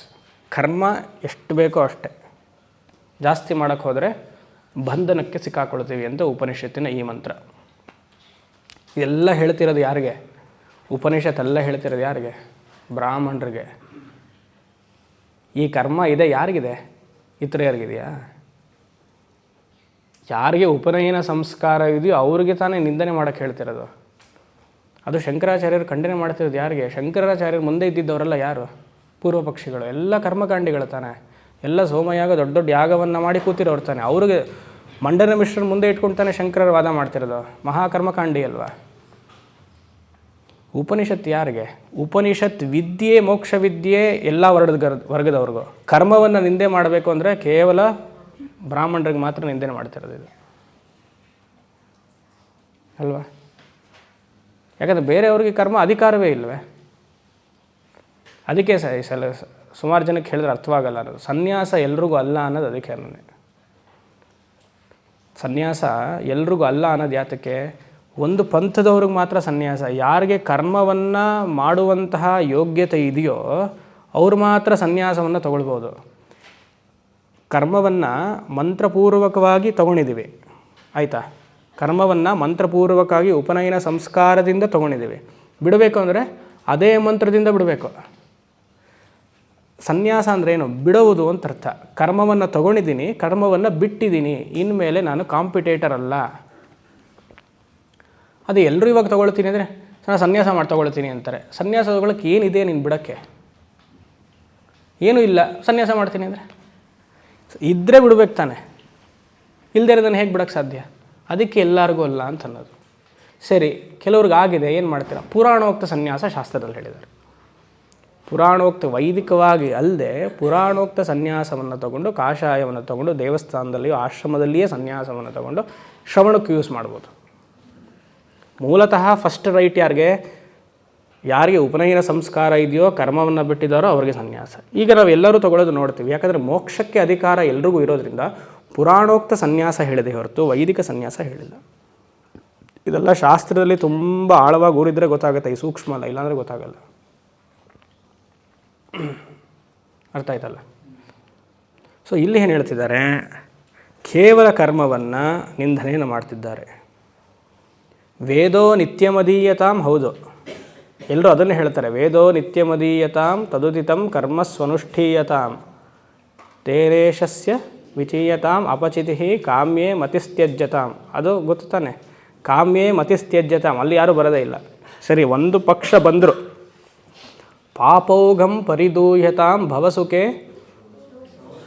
ದೋಷೋನ ಸಂಧೀಯತಾಂ. ಆದಮೇಲೆ ಆತ್ಮೇಚ್ಛಾ ವ್ಯವಸೀಯತಾಂ ನಿಜಗೃಹಾತ್ ತೂರ್ಣಂ ವಿನಿರ್ಗೃಹ್ಮ್ಯತಾಂ. ಮನೆ ಬಿಟ್ಟು ಹೋಗು ಅಂತಿದೆ. ಯಾರು ಹೇಳಿದ್ದು ಮನೆ ಬಿಟ್ಟು ಹೋಗು ಅಂತ? ಶಂಕರಾಚಾರ್ಯರು. ಶಂಕರರನ್ನ ನಾವು ಅರ್ಥ ಮಾಡ್ಕೊಂಡಿಲ್ಲ ಅನ್ನೋದಕ್ಕೆ ಇದಕ್ಕೇನೆ. ನಾವು ಬರೀ ಶಂಕರಾಚಾರ್ಯರನ್ನ ಏನು ಮಾಡಿದ್ದೇವೆ ಗೊತ್ತಾ? ಒಂದು ಪಂಚಾಯತನಿಗೆ ಸೀಮಿತ ಇಟ್ಕೊಂಡ್ಬಿಟ್ಟಿದ್ದೀವಿ, 4 ಮಠಕ್ಕೆ ಸೀಮಿತ ಇಟ್ಕೊಂಡಿದ್ದೀವಿ. ತಿಳಿರಿ, ವೇದೋ ನಿತ್ಯಮದೀಯತಾಂ ತದುದಿತಂ ಅಂತ ಏನು ಹೇಳಿದಾರೋ, ಕರ್ಮ ಸ್ವನುಷ್ಠೀಯತಾಂ ಅಂತ ಹೇಳಿದ್ದಾರೆ. ನಿಜಗೃಹಾತ್ ಅಂದರೆ ಏನು? ನೀನು ಯಾವ ಮನೆಯನ್ನು ವ್ಯಾಲ್ಯೂ ಮಾಡ್ತಿದೆಯಲ್ವ ಆ ಮನೆಯನ್ನು ಬಿಟ್ಟು ಹೋಗು. ನಿನಗೇನು ಫ್ಯಾಮಿಲಿ ಇಂಪಾರ್ಟೆಂಟ್ ಆಗಿದೆಯಲ್ವ ಅದನ್ನು ಬಿಟ್ಟು ಹೋಗು. ಯಾತಕ್ಕೆ? ಸಂಗತ್ಸತ್ಸು ವಿಧೀಯತಾಂ. ಸತ್ಸಂಗವನ್ನು ಮಾಡಬೇಕು ಅಂದರೆ ಬಿಡಬೇಕು. ನೀನು ಎಲ್ಲ ಇಟ್ಕೊಂಡಾಗಲ್ಲ. ಬ್ಯಾಂಕ್ ಅಕೌಂಟ್ ಇಡ್ತೀನಿ, ಅದಿಡ್ತೀನಿ, ನನಗೆ ಹೆಂಡ್ತಿನೂ ಬೇಕು, ಗಂಡ ಬೇಕು, ಮಗ ಬೇಕು. ನಿನಗೆ ಮೋಕ್ಷ ಬೇಕಾ? ಬಿಡಬೇಕು. ಅಲ್ಲಿ ಕಾಂಪ್ರಮೈಸೇ ಇಲ್ಲ. ಫಿಸಿಕಲಾಗಿ ಬಿಡೋಕ್ಕಾಗಲ್ವ, ಮೆಂಟಲಾಗಿ ಬಿಡಬೇಕು. ಫಸ್ಟ್ ದಿವಸದಲ್ಲೇ ನಾನು ಹೇಳಿದೆ, ಮೆಂಟಲಾಗಿ ರೆಡಿ ಇರಬೇಕು. ಇದೆಲ್ಲ ಕಷ್ಟ, ಕಟು ಸತ್ಯ, ಏನು ಮಾಡೋಕ್ಕಾಗಲ್ಲ, ಸಹಿಸ್ಕೊಳ್ಬೇಕು. ಅದಕ್ಕೆ ಉಪನಿಷತ್ಸು ವೇದ ಅಂತ ಎಲ್ರಿಗೂ ಅಲ್ಲ ಅನ್ನೋದು. ಇಲ್ಲಿವರೆಗೂ ನೋಡಿ ಚೆನ್ನಾಗಿತ್ತು, ಕರ್ಮ ಮಾಡಬೇಕು ಪರವಾಗಿಲ್ಲ, ನಾವು ತಾನೇ ಅಗ್ನಿಹೋತ್ರಿಗಳೆಲ್ಲ ಪರವಾಗಿಲ್ಲ. ಇವಾಗ ತೂರ್ಣಂ ವಿನಿರ್ಗಮ್ಯತಾಂ ಅಂದರೆ ಈಗ ತಾನೇ ಸ್ವಾಮೀಜಿ SBI ಲೋನ್ ತೊಗೊಂಡಿದ್ದೀನಿ, ಈಗಲೇ ವಿನಿರ್ಗಮ್ಯತಾಂ ಅಂತಿರಲ್ಲ. ಬಂಧನ ಹೇಗಿರುತ್ತೆ ನೋಡಿ. ಸರಿ, ಕೇವಲ ಕರ್ಮವನ್ನು ನಿಂದನೆ. ಕರ್ಮವನ್ನು ನಿಂದನೆ ಅಂದರೆ ಕರ್ಮದಲ್ಲಿ ಅಂಟುಕೊಂಡಿರುವಂಥ ಎಲ್ಲರಲ್ಲಿಯೂ ನಿಂದನೆ ಇದು. ಮಾನಸಿಕವಾಗಿ ತುಂಬ ವೈರಾಗ್ಯವಂತರಾಗಬೇಕು ನಾವೆಲ್ಲ. ಮಾನಸಿಕವಾಗಿ ವೈರಾಗ್ಯ ಬೆಳೆಸ್ಕೊಳ್ಳಿಲ್ಲ ಅಂದರೆ ಜೀವನದಲ್ಲಿ ಬಹಳ ಕಷ್ಟ. ಅದಕ್ಕೆ ದಯಾನಂದ ಸ್ವಾಮಿ ಸರಸ್ವತಿಗಳು ತುಂಬ ಚೆನ್ನಾಗಿ ಹೇಳ್ತಾರೆ, fake it and make it. Fake ಮಾಡ್ತಾಯಿದ್ದೀನಿ ಅಂತ ಇರಬೇಕು ಮನಸ್ಸಲ್ಲಿ. ಯಾರೋ ಇದೆಲ್ಲ ಹೇಳಬಾರ್ದು, ಸಭೆಯಲ್ಲಿ ಹೇಳಿಬಿಡ್ತೀನಿ, ಹೇಳಾದ್ಮೇಲೆ ಇನ್ನೇನು. ಪ್ರೀತಿ ತೋರಿಸ್ತಾ ಇದ್ದೀನಿ ಅಂತ ಇರಬೇಕಂತೆ ಮನೆಯವ್ರ ಹತ್ರ, ಆದರೆ ನಿಜವಾಗ್ಲೂ ಒಳಗಡೆ ಇಲ್ಲ ಪ್ರೀತಿ. ನನ್ನ ಮಾತಲ್ಲ, ದಯಾನಂದ ಸರಸ್ವತಿಗಳ ಮಾತು. Fake it and make it. ಒಳಗಡೆ ಗೊತ್ತು, ಮೇಲ್ಗಡೆ ಮಾತ್ರ ಎಸ್. ಹೊರಗೆ ಲೋಕಾಸಕ್ತಿ, ಒಳಗೆ ಸಕಲ ವಿರಕ್ತಿ. ಹೊರಗೆ ಕಾರ್ಯಾಧ್ಯಾನ, ಒಳಗದರ ಉದಾಸೀನ. ಹೊರಗೆ ಸಂಸಾರದ ಭಾರ, ಒಳಗೆ ಅದರ ತಾತ್ಸಾರ.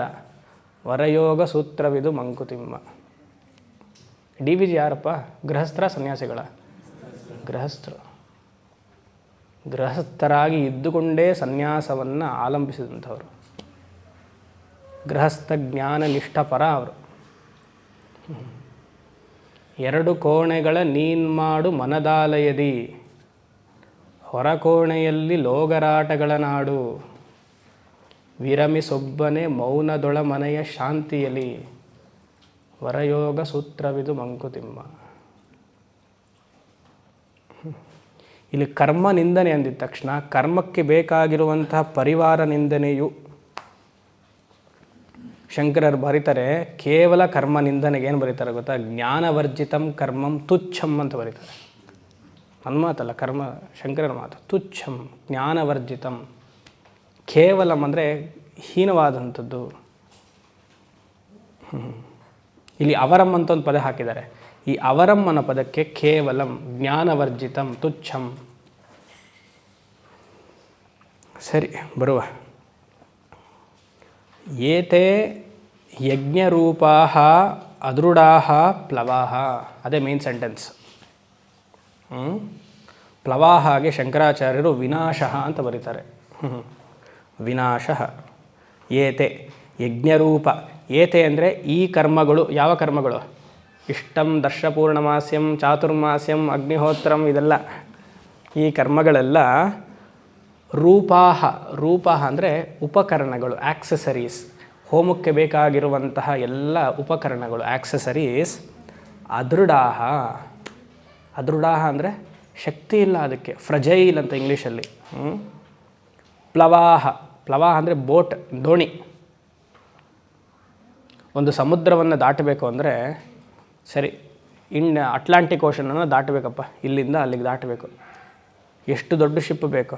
ನಾರ್ಮಲ್ 50 ರೂಪಾಯಿ ಬೋಟ್ ತೊಗೊಂಡು ಹೋಗೋದು ಕೂತ್ರೆ, ಇಲ್ಲ ಯಾವುದೋ ಒಂದು ಪ್ಲ್ಯಾಂಕ್ ಫುಡ್ ಮೇಲೆ ಕೂತ್ಕೊಂಡು ನಾವು ದಾಟ್ತೀನಿ ಅಂದರೆ ಆಗತ್ತಾ? ಮುಳುಗ್ಬಿಡ್ತೀವಿ. ಆ ಥರ ಈ ಕರ್ಮ ಇಲ್ಲ. ಇದೆಲ್ಲ ನಿಮ್ಮನ್ನ ಸಂಸಾರಕ್ಕೆ ಕರ್ಕೊಂಡು ಹೊರಟೋಗುತ್ತೆ. ಯಾವ ಕರ್ಮಗಳು? ಅಗ್ನಿಹೋತ್ರಾದಿ ಕರ್ಮಗಳೆಲ್ಲ ಪ್ಲವಾಹ ಅದೃಢಾಹ. ಏತೆ ಕರ್ಮಾಹ ಪ್ಲವಾಹ ಅದೃಢಾಹ. ತುಂಬ ಕಷ್ಟ. ಒಂದು ಹಕ್ಕಿ ಬೇಕಂದರೆ ಮೇಲಕ್ಕೆ ಹೋಗಬೇಕು ಅಂದರೆ ಎಲ್ಲಿ ಗೂಡು ಮಾಡಿದೆಯೋ ಅದು ಹಾರತ್ತೆ ಹೋಗುತ್ತೆ. ಇರುವೆ ಹೋಗಬೇಕು ಅಂದರೆ ಎಷ್ಟು ದಿವಸ ಬೇಕು, ಎಷ್ಟು ಕಷ್ಟ. ಹಾಗೆ ಇರುವೆ ಎಲ್ಲ ನಾವು ಜ್ಞಾನಿ ಹಕ್ಕಿ ಇದ್ದ ಹಾಗೆ.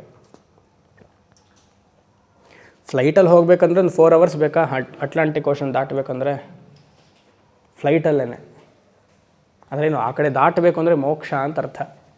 ಕರ್ಮದಿಂದ ಮೋಕ್ಷ ತಗೊಳ್ಳೋಕ್ಕೆ ಸಾಧ್ಯವಿಲ್ಲ, ಉಪಾಸನೆಯಿಂದ ಸಾಧ್ಯವಿಲ್ಲ. ನನ್ನ ಮಾತಲ್ಲ, ಮತ್ತೆ ಹೇಳ್ತೀನಿ, ಶಂಕರರ ಉಪನಿಷತ್ ಮಾತು. ಸರಿ. ಏತೆ ಯಜ್ಞರೂಪಾಹ ಅದೃಢಾ ಪ್ಲವಾಹ ಅಷ್ಟಾದಶೋಕ್ತಮವರಂ. ಅವರಂ ಅಂದರೆ ಕೇವಲಂ, ಜ್ಞಾನವರ್ಜಿತಂ, ತುಚ್ಛಂ. ಅಂದರೆ ಕೇವಲ ಕರ್ಮ, ವಿತೌಟ್ ಉಪಾಸನ ಅಂತ ಇಲ್ಲ ಅರ್ಥ. ಮುಂಡಕ ಉಪನಿಷತ್ತಲ್ಲಿ ವಿತೌಟ್ ಉಪಾಸನ, ಪ್ರಶ್ನೋಪನಿಷತ್ತಲ್ಲಿ ವಿತೌಟ್ ಕರ್ಮ. ಸೇರಿಸ್ಕೊಳ್ಬೇಕು, ಎರಡು ಪ್ಯಾರಲಾಗಿ ನೋಡಬೇಕು.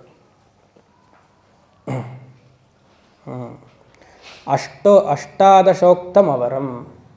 ಅಷ್ಟಾದಶ ಅಂದರೆ 18 ಉಪಕರಣಗಳು. ಏನು? 4 ಋಗ್ವೇದದ ಪಂಡಿತರು, 4 ಯಜುರ್ವೇದದ ಪಂಡಿತರು, 4 ಸಾಮವೇದ, 4 ಅಥರ್ವಣ ವೇದ. 16 ಆಯಿತು. 17 ಪತ್ನಿ, 18 ಯಜಮಾನ. ಇದಕ್ಕೆ ಅಷ್ಟಾದಶೋಕ್ತಮವರಂ. ಋಗ್ವೇದ ಅಂದರೆ 4 ಹೋತಾಗಳಿರಬೇಕಂತೆ. ಹೋತ ಅಂದರೆ ದೇವತೆಗಳನ್ನು ಬರಮಾಡಿಕೊಳ್ಳುವವರು 4. ಆಮೇಲೆ ಯಜುರ್ವೇದದಲ್ಲಿ ಅಧ್ವರ್ಯು, ಯಾಗವನ್ನು ಕರೆಕ್ಟಾಗಿ ಸ್ವಾಹಾಕಾರವನ್ನು ಕೊಡುವುದು. ಆಮೇಲೆ ಸಾಮವೇದ ಉದ್ಘಾತೃ, ಆ ದೇವತೆಗಳನ್ನು ಹೆಚ್ಚು ಹೆಚ್ಚು ಪುಷ್ಟಿಯನ್ನು ಮಾಡೋದು, ಗಾನವನ್ನು ಹೇಳಿ ಅವರಿಗೆ ಪ್ರೀತಿಯನ್ನು ತಂದು ಕೊಡುವುದು 4. ಆಮೇಲೆ ಸೂಪರ್ವೈಸಿಂಗ್ ಬ್ರಹ್ಮ, ಅಥರ್ವಣ ವೇದದಲ್ಲಿ ಕರೆಕ್ಟಾಗಿ ಮಂತ್ರ ಹೇಳ್ತಿದ್ದೀರುವ, ಕರೆಕ್ಟಾಗಿ ಯಾಗದಲ್ಲಿ ಆಜ್ಯವನ್ನು ಕೊಡ್ತಿದ್ದೀವ, ಆಹುತಿಯನ್ನು ಕೊಡ್ತಿದ್ದೀವ, ಮಂತ್ರ ಸ್ಪಷ್ಟವಾಗಿ ಹೇಳ್ತಿದ್ದೀವ, ಯಾವ ಮಂತ್ರಕ್ಕೆ ಯಾವ ದೇವತೆಗೆ ಯಾವ ಮಂತ್ರವನ್ನು ಹೇಳ್ತಿದ್ದೀವಿ ಅಂತ ಸೂಪರ್ವೈಸ್ ಮಾಡೋದಲ್ಲ ಅಥರ್ವಣ ವೇದಿಗಳು. ಪಕ್ಕದಲ್ಲಿ ಯಜಮಾನ, ಅದರ ಪಕ್ಕದಲ್ಲಿ ಪತ್ನಿ. ಇದಕ್ಕೆ ಅಷ್ಟಾದಶೋಕ್ತಮವರಂ. ಅಷ್ಟಾದಶೋಕ್ತಮವರಂ ಕೇವಲಂ ಕರ್ಮ ಇತಿ ಇತ್ಯಭಿಪ್ರಾಯ. ಕೆಲವು ಟೀಕಾಕಾರರು ಬರೀತಾರೆ, ಅಷ್ಟಾದಶೋಕ್ತಮವರಂ ಅಂದರೆ ಹೋಮಕುಂಡ, ಕರ್ತ, ಕರ್ಮ, ದ್ರವ್ಯ, ಕಾಲ, ದೇವತ, ಕ್ರಿಯಾ, ಸ್ಥಳ, ಎಕ್ಸೆಟ್ರಾ ಎಕ್ಸೆಟ್ರಾ ಎಕ್ಸೆಟ್ರಾ. ಇದೆಲ್ಲದಕ್ಕೂ 18 ಅಷ್ಟಾದಶೋಕ್ತಮವರಂ. ಬೇಸಿಕಲಿ ಕೇವಲ ಕರ್ಮನಿಂದ. ಈ ಕರ್ಮದಿಂದ ಅಟ್ಲಾಂಟಿಕ್ ಓಷನ್ನ ದಾಟಕ್ಕಾಗಲ್ಲ, ಸಂಸಾರದ ಸಮುದ್ರವನ್ನು ದಾಟಕ್ಕಾಗೋದಿಲ್ಲ, ಕರ್ಮ ಹಾಗೂ ಉಪಾಸನೆಯಿಂದ. ಆಯಿತಾ? ಏತತ್ ಶ್ರೇಯಃ ಯಹ ಅಭಿನಂದಂತಿ ಮೂಢ. ಮೂಢ ಅಂದರೆ ಯಾರು? ಹುಚ್ಚರು ಅಂತ ಅರ್ಥ, ಫೂಲ್ಸ್, ಅಜ್ಞಾನಿಗಳು ಅಂತ ಅರ್ಥ. ಈ 18 ಉಪಕರಣಗಳಲ್ಲೇ ತಗೊಂಡು ಇದೇ ಶಾಶ್ವತವಾದ ಕರ್ಮ, ಇದರಿಂದನೇ ಆನಂದ ಆಗಿರಬೇಕು ಅಂತ ಯಾರು ತಿಳ್ಕೊಳ್ತಾರೋ ಮೂಢ. ಉಪನಿಷತ್ ಮಾತು. ಏತತ್ ಶ್ರೇಯ, ಈ ಮಾಡುವಂತಹ ಯಾಗದಿಂದಲೇ ನನಗೆ ಪರಮ ಶ್ರೇಯಸ್ಸುಂಟಾಗತ್ತೆ ಅಂತ ಯಾರು ತಪ್ಪು ಅಭಿಪ್ರಾಯವನ್ನು ತಿಳಿದಿರ್ತಾರೋ ಅಭಿನಂದಂತಿ ಮೂಢ. ಅಭಿನಂದಂತಿ, ದೇ ಪ್ರೌಡ್ಲಿ ಕ್ಲೇಮ್ ದೆಮ್ಸೆಲ್ಫ್. ಮಾಡುವಂತಹ ಕರ್ಮವೇ ಸಾಕು, ಇಷ್ಟು ಮಾಡ್ಕೊಂಬಿಟ್ರೆ ಸಾಕು. ಒಂದು ಮನೆ ಸಾಕು ಸ್ವಾಮೀಜಿ, ಒಂದು ಮನೆ, ಒಂದು ಹೆಂಡತಿ, ಒಂದು ಮಗ, ಒಂದು ಮಗಳು ಸಾಕು. ಯಾರು ಈ ಥರ ಅಂದ್ಕೊಳ್ತಾರೋ ತೇ ಮೂಢಾ. ಅಲ್ಲಿ ಕರೆಕ್ಟು, ಅಲ್ಲಿ ಹಾಗೆ ಹೇಳಬೇಕು, ಕರ್ಮದಲ್ಲಿ ಹೀಗೆ ಹೇಳಬೇಕು. ಏತತ್ ಶ್ರೇಯ ಅಭಿವಂದಂತಿ, ಇದೇ ಸತ್ಯ ಅಂತ ಯಾರು ಅಂದ್ಕೊಳ್ತಾರೋ ಮೂಢಾ ವೈದಿಕಾ. ಶಂಕರರ ಬರೀತಾರೆ ಮೂಢ = ವೈದಿಕಾ. ಏನು ಸ್ಟ್ರಾಂಗ್ ವರ್ಡ್ಸ್ ನೋಡಿ.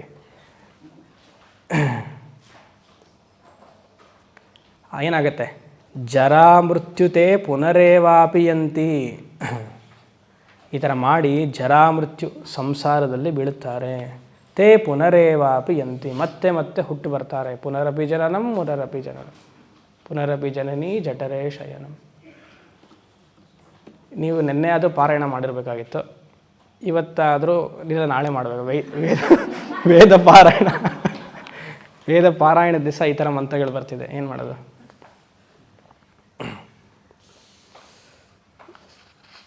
ಸರಿ. ಪ್ಲವಾಹ್ಯೇತೆ ಅದೃಢಾ ಅಂದರೆ ತಿಳಿಬೇಕು, ಇದು ಒಬ್ಬರನ್ನ ದೂಷಣೆ ಮಾಡೋದು ಅಂತ ಅರ್ಥ ಇಲ್ಲ. ನಾವು ಎಲ್ಲಿರ್ತೀವೋ ಅಲ್ಲಿಂದ ಮುಂದಕ್ಕೆ ಹೋಗಬೇಕು ಅಂತ.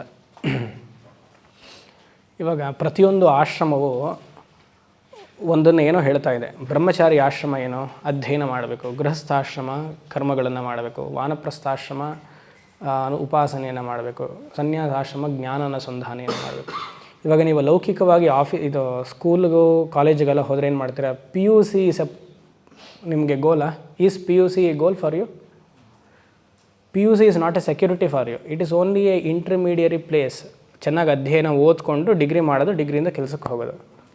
ಅಲ್ಲಿ ಹೇಗೆ ನಮಗೆ ವಿವೇಕ ಇದೆಯೋ ಹಾಗೆ ಗೃಹಸ್ಥಾಶ್ರಮದಲ್ಲೂ ವಿವೇಕ ಇರಬೇಕು ನಮಗೆ. ಗೃಹಸ್ಥಾಶ್ರಮ ಒಂದು ಟ್ರಾನ್ಸಿಟ್ ಪೀರಿಯಡ್ ಅಷ್ಟೇ. ಸಾಯೋವರೆಗೂ ಗೃಹಸ್ಥಾಶ್ರಮದಲ್ಲೇ ಇರಬಾರ್ದು. ಇದ್ದರೆ ಏನು? ಸಾಯೋವರೆಗೂ ಗೃಹಸ್ಥಾಶ್ರಮದಲ್ಲೇ ಇದ್ದರೆ ಮೂಢ. ಏನು ಮಾಡಬೇಕು ಅವಾಗ? ಮೂಢ ಆಗಿರಬಾರ್ದು, ಏನು ಮಾಡಬೇಕು? ಹಾಂ ನೋಡಿ, ವೇದಾಂತಕ್ಕೆ ಬಿಡೋಲ್ಲ. ವೇದಾಂತಕ್ಕೆ ಬರಬೇಕು ಅಂದರೆ ಏನು ಅವಶ್ಯಕತೆ? ವೈರಾಗ್ಯ ತಗೊಳ್ಬೇಕು ಅಂದರೆ, ಬರಬೇಕು ಅಂದರೆ ಈ ಕಡೆ ಎಲ್ಲ ಚೆನ್ನಾಗಿ ಹೇಳ್ತಾರೆ, ಇವರೆಲ್ಲ ವಿವೇಕಿಗಳು, ಈ ಕಡೆ ಇರೋರೆಲ್ಲ ಮೂಢರು ಅನಿಸುತ್ತೆ. ಹಾಂ ನೋಡಿ, ಬಂಧನ ಹೇಗಿದೆ. ಒಂದು ಮಾತು ಹೇಳಿ, ವೇದಾಂತ ಸದಾ ಶ್ರವಣ ಮನ ನಿಧಿಧ್ಯಾಸನ ಮಾಡಬೇಕು ಅಂದರೆ ಏನು ಅವಶ್ಯಕತೆ? ಸನ್ಯಾಸವೇ ಪ್ರಧಾನ. ಇಲ್ಲಿ ಬಂದಿರೋರು ಓಕೆ, ಮನೇಲಿ ಹೋಗಿ ಇದೆಲ್ಲ ಹೇಳಿಬಿಡಿ, ಹೊಡೆಸ್ಕೊಳ್ತೀರಾ, ಆಯಿತಾ? ಅದಕ್ಕೆ ನಾವೇನು ಮಾಡ್ತೀವಿ? ಕಾಂಪನ್ಸೇಟಾಗಿ ಮಾನಸಿಕ ಸನ್ಯಾಸ ಅಂತ ಹೇಳ್ತೀವಿ. ಫಿಸಿಕಲಾಗಿ ತೊಗೊಳಕ್ಕೆ ಸಾಧ್ಯ, ಮಾನಸಿಕವಾಗಿ you have to be detached. ಇಲ್ಲಾಂದರೆ ಬಹಳ ಕಷ್ಟ. ಇಲ್ಲಾಂದರೆ ಯಾರು any incident in your life you will cry. ತಂದೆಯ ಯಾವುದೋ ಒಂದು ಆರೋಗ್ಯ ಸಮಸ್ಯೆಯಿಂದ ಹೋದರು, ತಾಯಿ ಹೋದರು, ಅಳ್ತೀರ. ಗೊತ್ತಿಲ್ಲದೆ ಮಗಳು ಹೋದಲು ಅಳ್ತೀರ, ಮಗ ಹೋದ ಅಳ್ತೀರ, ಹೆಂಡತಿ ಹೋದಲು ಅಳ್ತೀರ, ಗಂಡ ಹೋದ ಅಳ್ತೀರ. ವೈರಾಗ್ಯ ಬರೋದು ಹೇಗೆ ನಿಮಗೆ? ಗೊತ್ತಿಲ್ಲದೋ ಯಾವುದೋ ಪ್ರಾರಬ್ಧವಶಾತ್ ಮನೇಲಿರುವಂಥವ್ರು ಹೋದರು ಅಂತಂದರೆ ಸಂತೋಷ ಪಡಬೇಕು. ಅದು ಭಗವಂತ ಗೊತ್ತಿಲ್ಲದೋ ನಿಮಗೆ ವಾನಪ್ರಸ್ಥಾಶ್ರಮಕ್ಕೆ ಹಾಕಿದ್ದಾನೆ, ಸನ್ಯಾಸಾಶ್ರಮಕ್ಕೆ ಭಗವಂತನೇ ಹಾಕಿದ್ದಾನೆ ಅಂತ ತಿಳ್ಕೊಳ್ಬೇಕು. ಕರೆಕ್ಟೋ ಇಲ್ವರ ಮಾತು? ಕಷ್ಟದ ಮಾತೇ ಅನ್ಸ್ಕೊಳ್ಬೇಕು. ಯಾರೋ ಗೊತ್ತಿಲ್ಲದೋ ಹೋದರು ಅಂತಂದರೆ ನಿಮ್ಮ ಕೈಲಿದೆಯಾ ಅವ್ರು ಇರೋದು? ಅವರು ಪ್ರಾರಬ್ಧ ಹೋದರು. But Bhagavan is welcoming you for vanaprasthashrama. ಹಾಗೆ ತೊಗೊಳ್ಬೇಕು. ಭಗವಂತ ಸನ್ಯಾಸಾಶ್ರಮಕ್ಕೆ ಕರೀತಾ ಇದ್ದಾನೆ, ಅಳೋದಲ್ಲ ಅಲ್ವಾ? ಇಷ್ಟೆಲ್ಲ ನಮಗೆ ಬುದ್ಧಿ ಇದ್ರೂ ನಾವು ಯಾಕೆ ಆ ಕಡೆ ವೈರಾಗ್ಯವನ್ನು ಬೆಳೆಸ್ಕೊಳ್ಳಲ್ಲ? ಅರ್ಜುನ ಮಾಡಿದ್ದೇ ತಪ್ಪು ತಾನೆ. ಪ್ರಜ್ಞಾವಾದಾಂಶ ಭಾಷಸೆ ಗತಾಸೂನ್ ಅಗತಾಸೂಂಶ್ಚ ನ ಅನುಶೋಚಂತಿ ಪಂಡಿತ. ಅರ್ಜುನ, ನೀನು ಪ್ರಜ್ಞಾವಾದ ಥರ ಮಾತಾಡ್ತಿದ್ಯಪ್ಪ. ಪಂಡಿತರು, ಪಾಂಡಹ, ಬ್ರಹ್ಮಜ್ಞಾನಿಗಳು, ವೈಸ್ಮೆನ್, ನಾನೇ ಕ್ಲಾಸಲ್ಲಿ ತೊಗೊಂಡಾಗ ಏನು ಹೇಳಿದೆ, ಕಾಮನ್ ಸೆನ್ಸ್ ಇರುವಂಥವರು ಯಾರಿರ್ತಾರೋ ಯಾರಿರಲ್ವೋ ಅವ್ರಿಗೆ ಅಳೋದಿಲ್ಲ. ಗತಾಸೂನ್ ಅಗತಾಸೂಂಶ್ಚ. ಗತಾಸೂನ್ ಅಂದರೆ ಹೋಗಿರೋರಿಗೂ ಅಳೋದಿಲ್ಲ, ಇರೋರಿಗೂ ಅಳೋದಿಲ್ಲ. ನ ಅನುಶೋಚಂತಿ ಪಂಡಿತ. ಇರಬೇಕು, ಫ್ಯಾಮಿಲಿ ಜೊತೆಗೆ ಇರಬೇಕು, ಫ್ಯಾಮಿಲಿ ಜೊತೆಗೆ ಇದ್ದು ಇವ್ರು ಯಾರು ರನ್ನೋರಲ್ಲ ಅಂತ ಇರಬೇಕು. ಸ್ವಲ್ಪ ಬಂಧನ ಬೆಳೆಸ್ಕೊಂಡ್ರು, ಯಾವಾಗ ಮಾನಸಿಕವಾಗಿ ಅವರು ದೂರ ಆಗ್ತಾರಲ್ಲ, ಫಿಸಿಕಲಾಗಿ ಒಬ್ಬರ ಮೇಲೆ ಡಿಪೆಂಡ್ ಆಗೋದು ಒಂಥರ. ವಯಸ್ಸಾದಮೇಲೆ ಬಾತ್ರೂಮ್ಗೆ ಹೋಗೋದು ನಮಗೆ ಕಷ್ಟ ಆಗುತ್ತೆ, ಯಾರೋ ಕರ್ಕೊಂಡು ಹೋಗ್ತಾರೆ ಸರಿ. ಎಷ್ಟೋ ಜನ ಏನು ಮಾಡ್ತಾರೆ ಗೊತ್ತಾ, ಕರ್ಕೊಂಡು ಹೋಗಿ ಬಂದು ಅಲ್ಲಿ ಬಿಟ್ಬಿಡ್ಬೇಕು. ಕೂತ್ಕೋ. 1990 ಏನಾಯಿತು ಗೊತ್ತಾ, 1935 ಏನಾಯಿತು ಗೊತ್ತಾ, ಅದು ಹೇಳಬಾರ್ದು. ಅವಾಗೇನೋ ಎಮೋಷ್ನಲ್ ಡಿಪೆಂಡೆನ್ಸ್. ಸನ್ಯಾಸ ಅನ್ನೋದು being emotionally independent of all relationships, including Bhagavan, including my ishta devata. I have to be independent. World dependence is a samsari, God dependence is a upasaka, self dependence is a jnani. ಯಾವ ಭಗವಂತನ ಆಶ್ರಯವೂ ನನಗೆ ಬೇಡ, ಯಾವ ಸಂಬಂಧವೂ ನನಗೆ ಬೇಡ, ಕೇವಲ ನಾನು ಮಾತ್ರ. ಆವಾಗಲೇ ಮೋಕ್ಷ. ನಾವು ತಪ್ಪು ತಿಳ್ಕೊಂಬಿಟ್ಟಿದ್ದೀವಿ, ಮೋಕ್ಷ ಅಂದರೆ ಏನೋ ಎಲ್ಲಿಗೋ ಹೋಗೋದು, ಏನೋ ಗಳಿಸೋದು, ಏನೋ ಮಾಡೋದು ಅಂತ. ಸರಿಯಾಗಿ ಹೇಳ್ಕೊಡೋರು, ಪಾಠ ಹೇಳ್ಕೊಡೋರು ಯಾರೂ ಇಲ್ಲ. ತಿಳಿರಿ. ಪ್ಲವಾ ಏತೆ ಅದೃಢಾಹ, ಅದೇ ಹೇಳ್ತಾ ಇರೋದು. ಕರ್ಮಕ್ಕೆ ಬೇಕಾಗಿರುವಂತಹ ಉಪಕರಣಗಳು, ಹಾಗೆ ಕರ್ಮಕ್ಕೆ ಅಂಟುಕೊಂಡಿರುವಂತಹ ಎಲ್ಲ ವ್ಯಕ್ತಿಗಳು. ಯಾಗವನ್ನು ಮಾಡಬೇಕು ಅಂದರೆ ಧರ್ಮಪತ್ನಿ ಇಲ್ಲ ಅಂದರೆ ಯಾಗ ಮಾಡೋಕ್ಕೆ ಸಾಧ್ಯ ಇಲ್ಲ. ಅದೃಢಾಹ ಅಂತ ಉಪನಿಷತ್ತು ಹೇಳ್ತಿದೆ. ಯೋಚನೆ ಮಾಡಿ.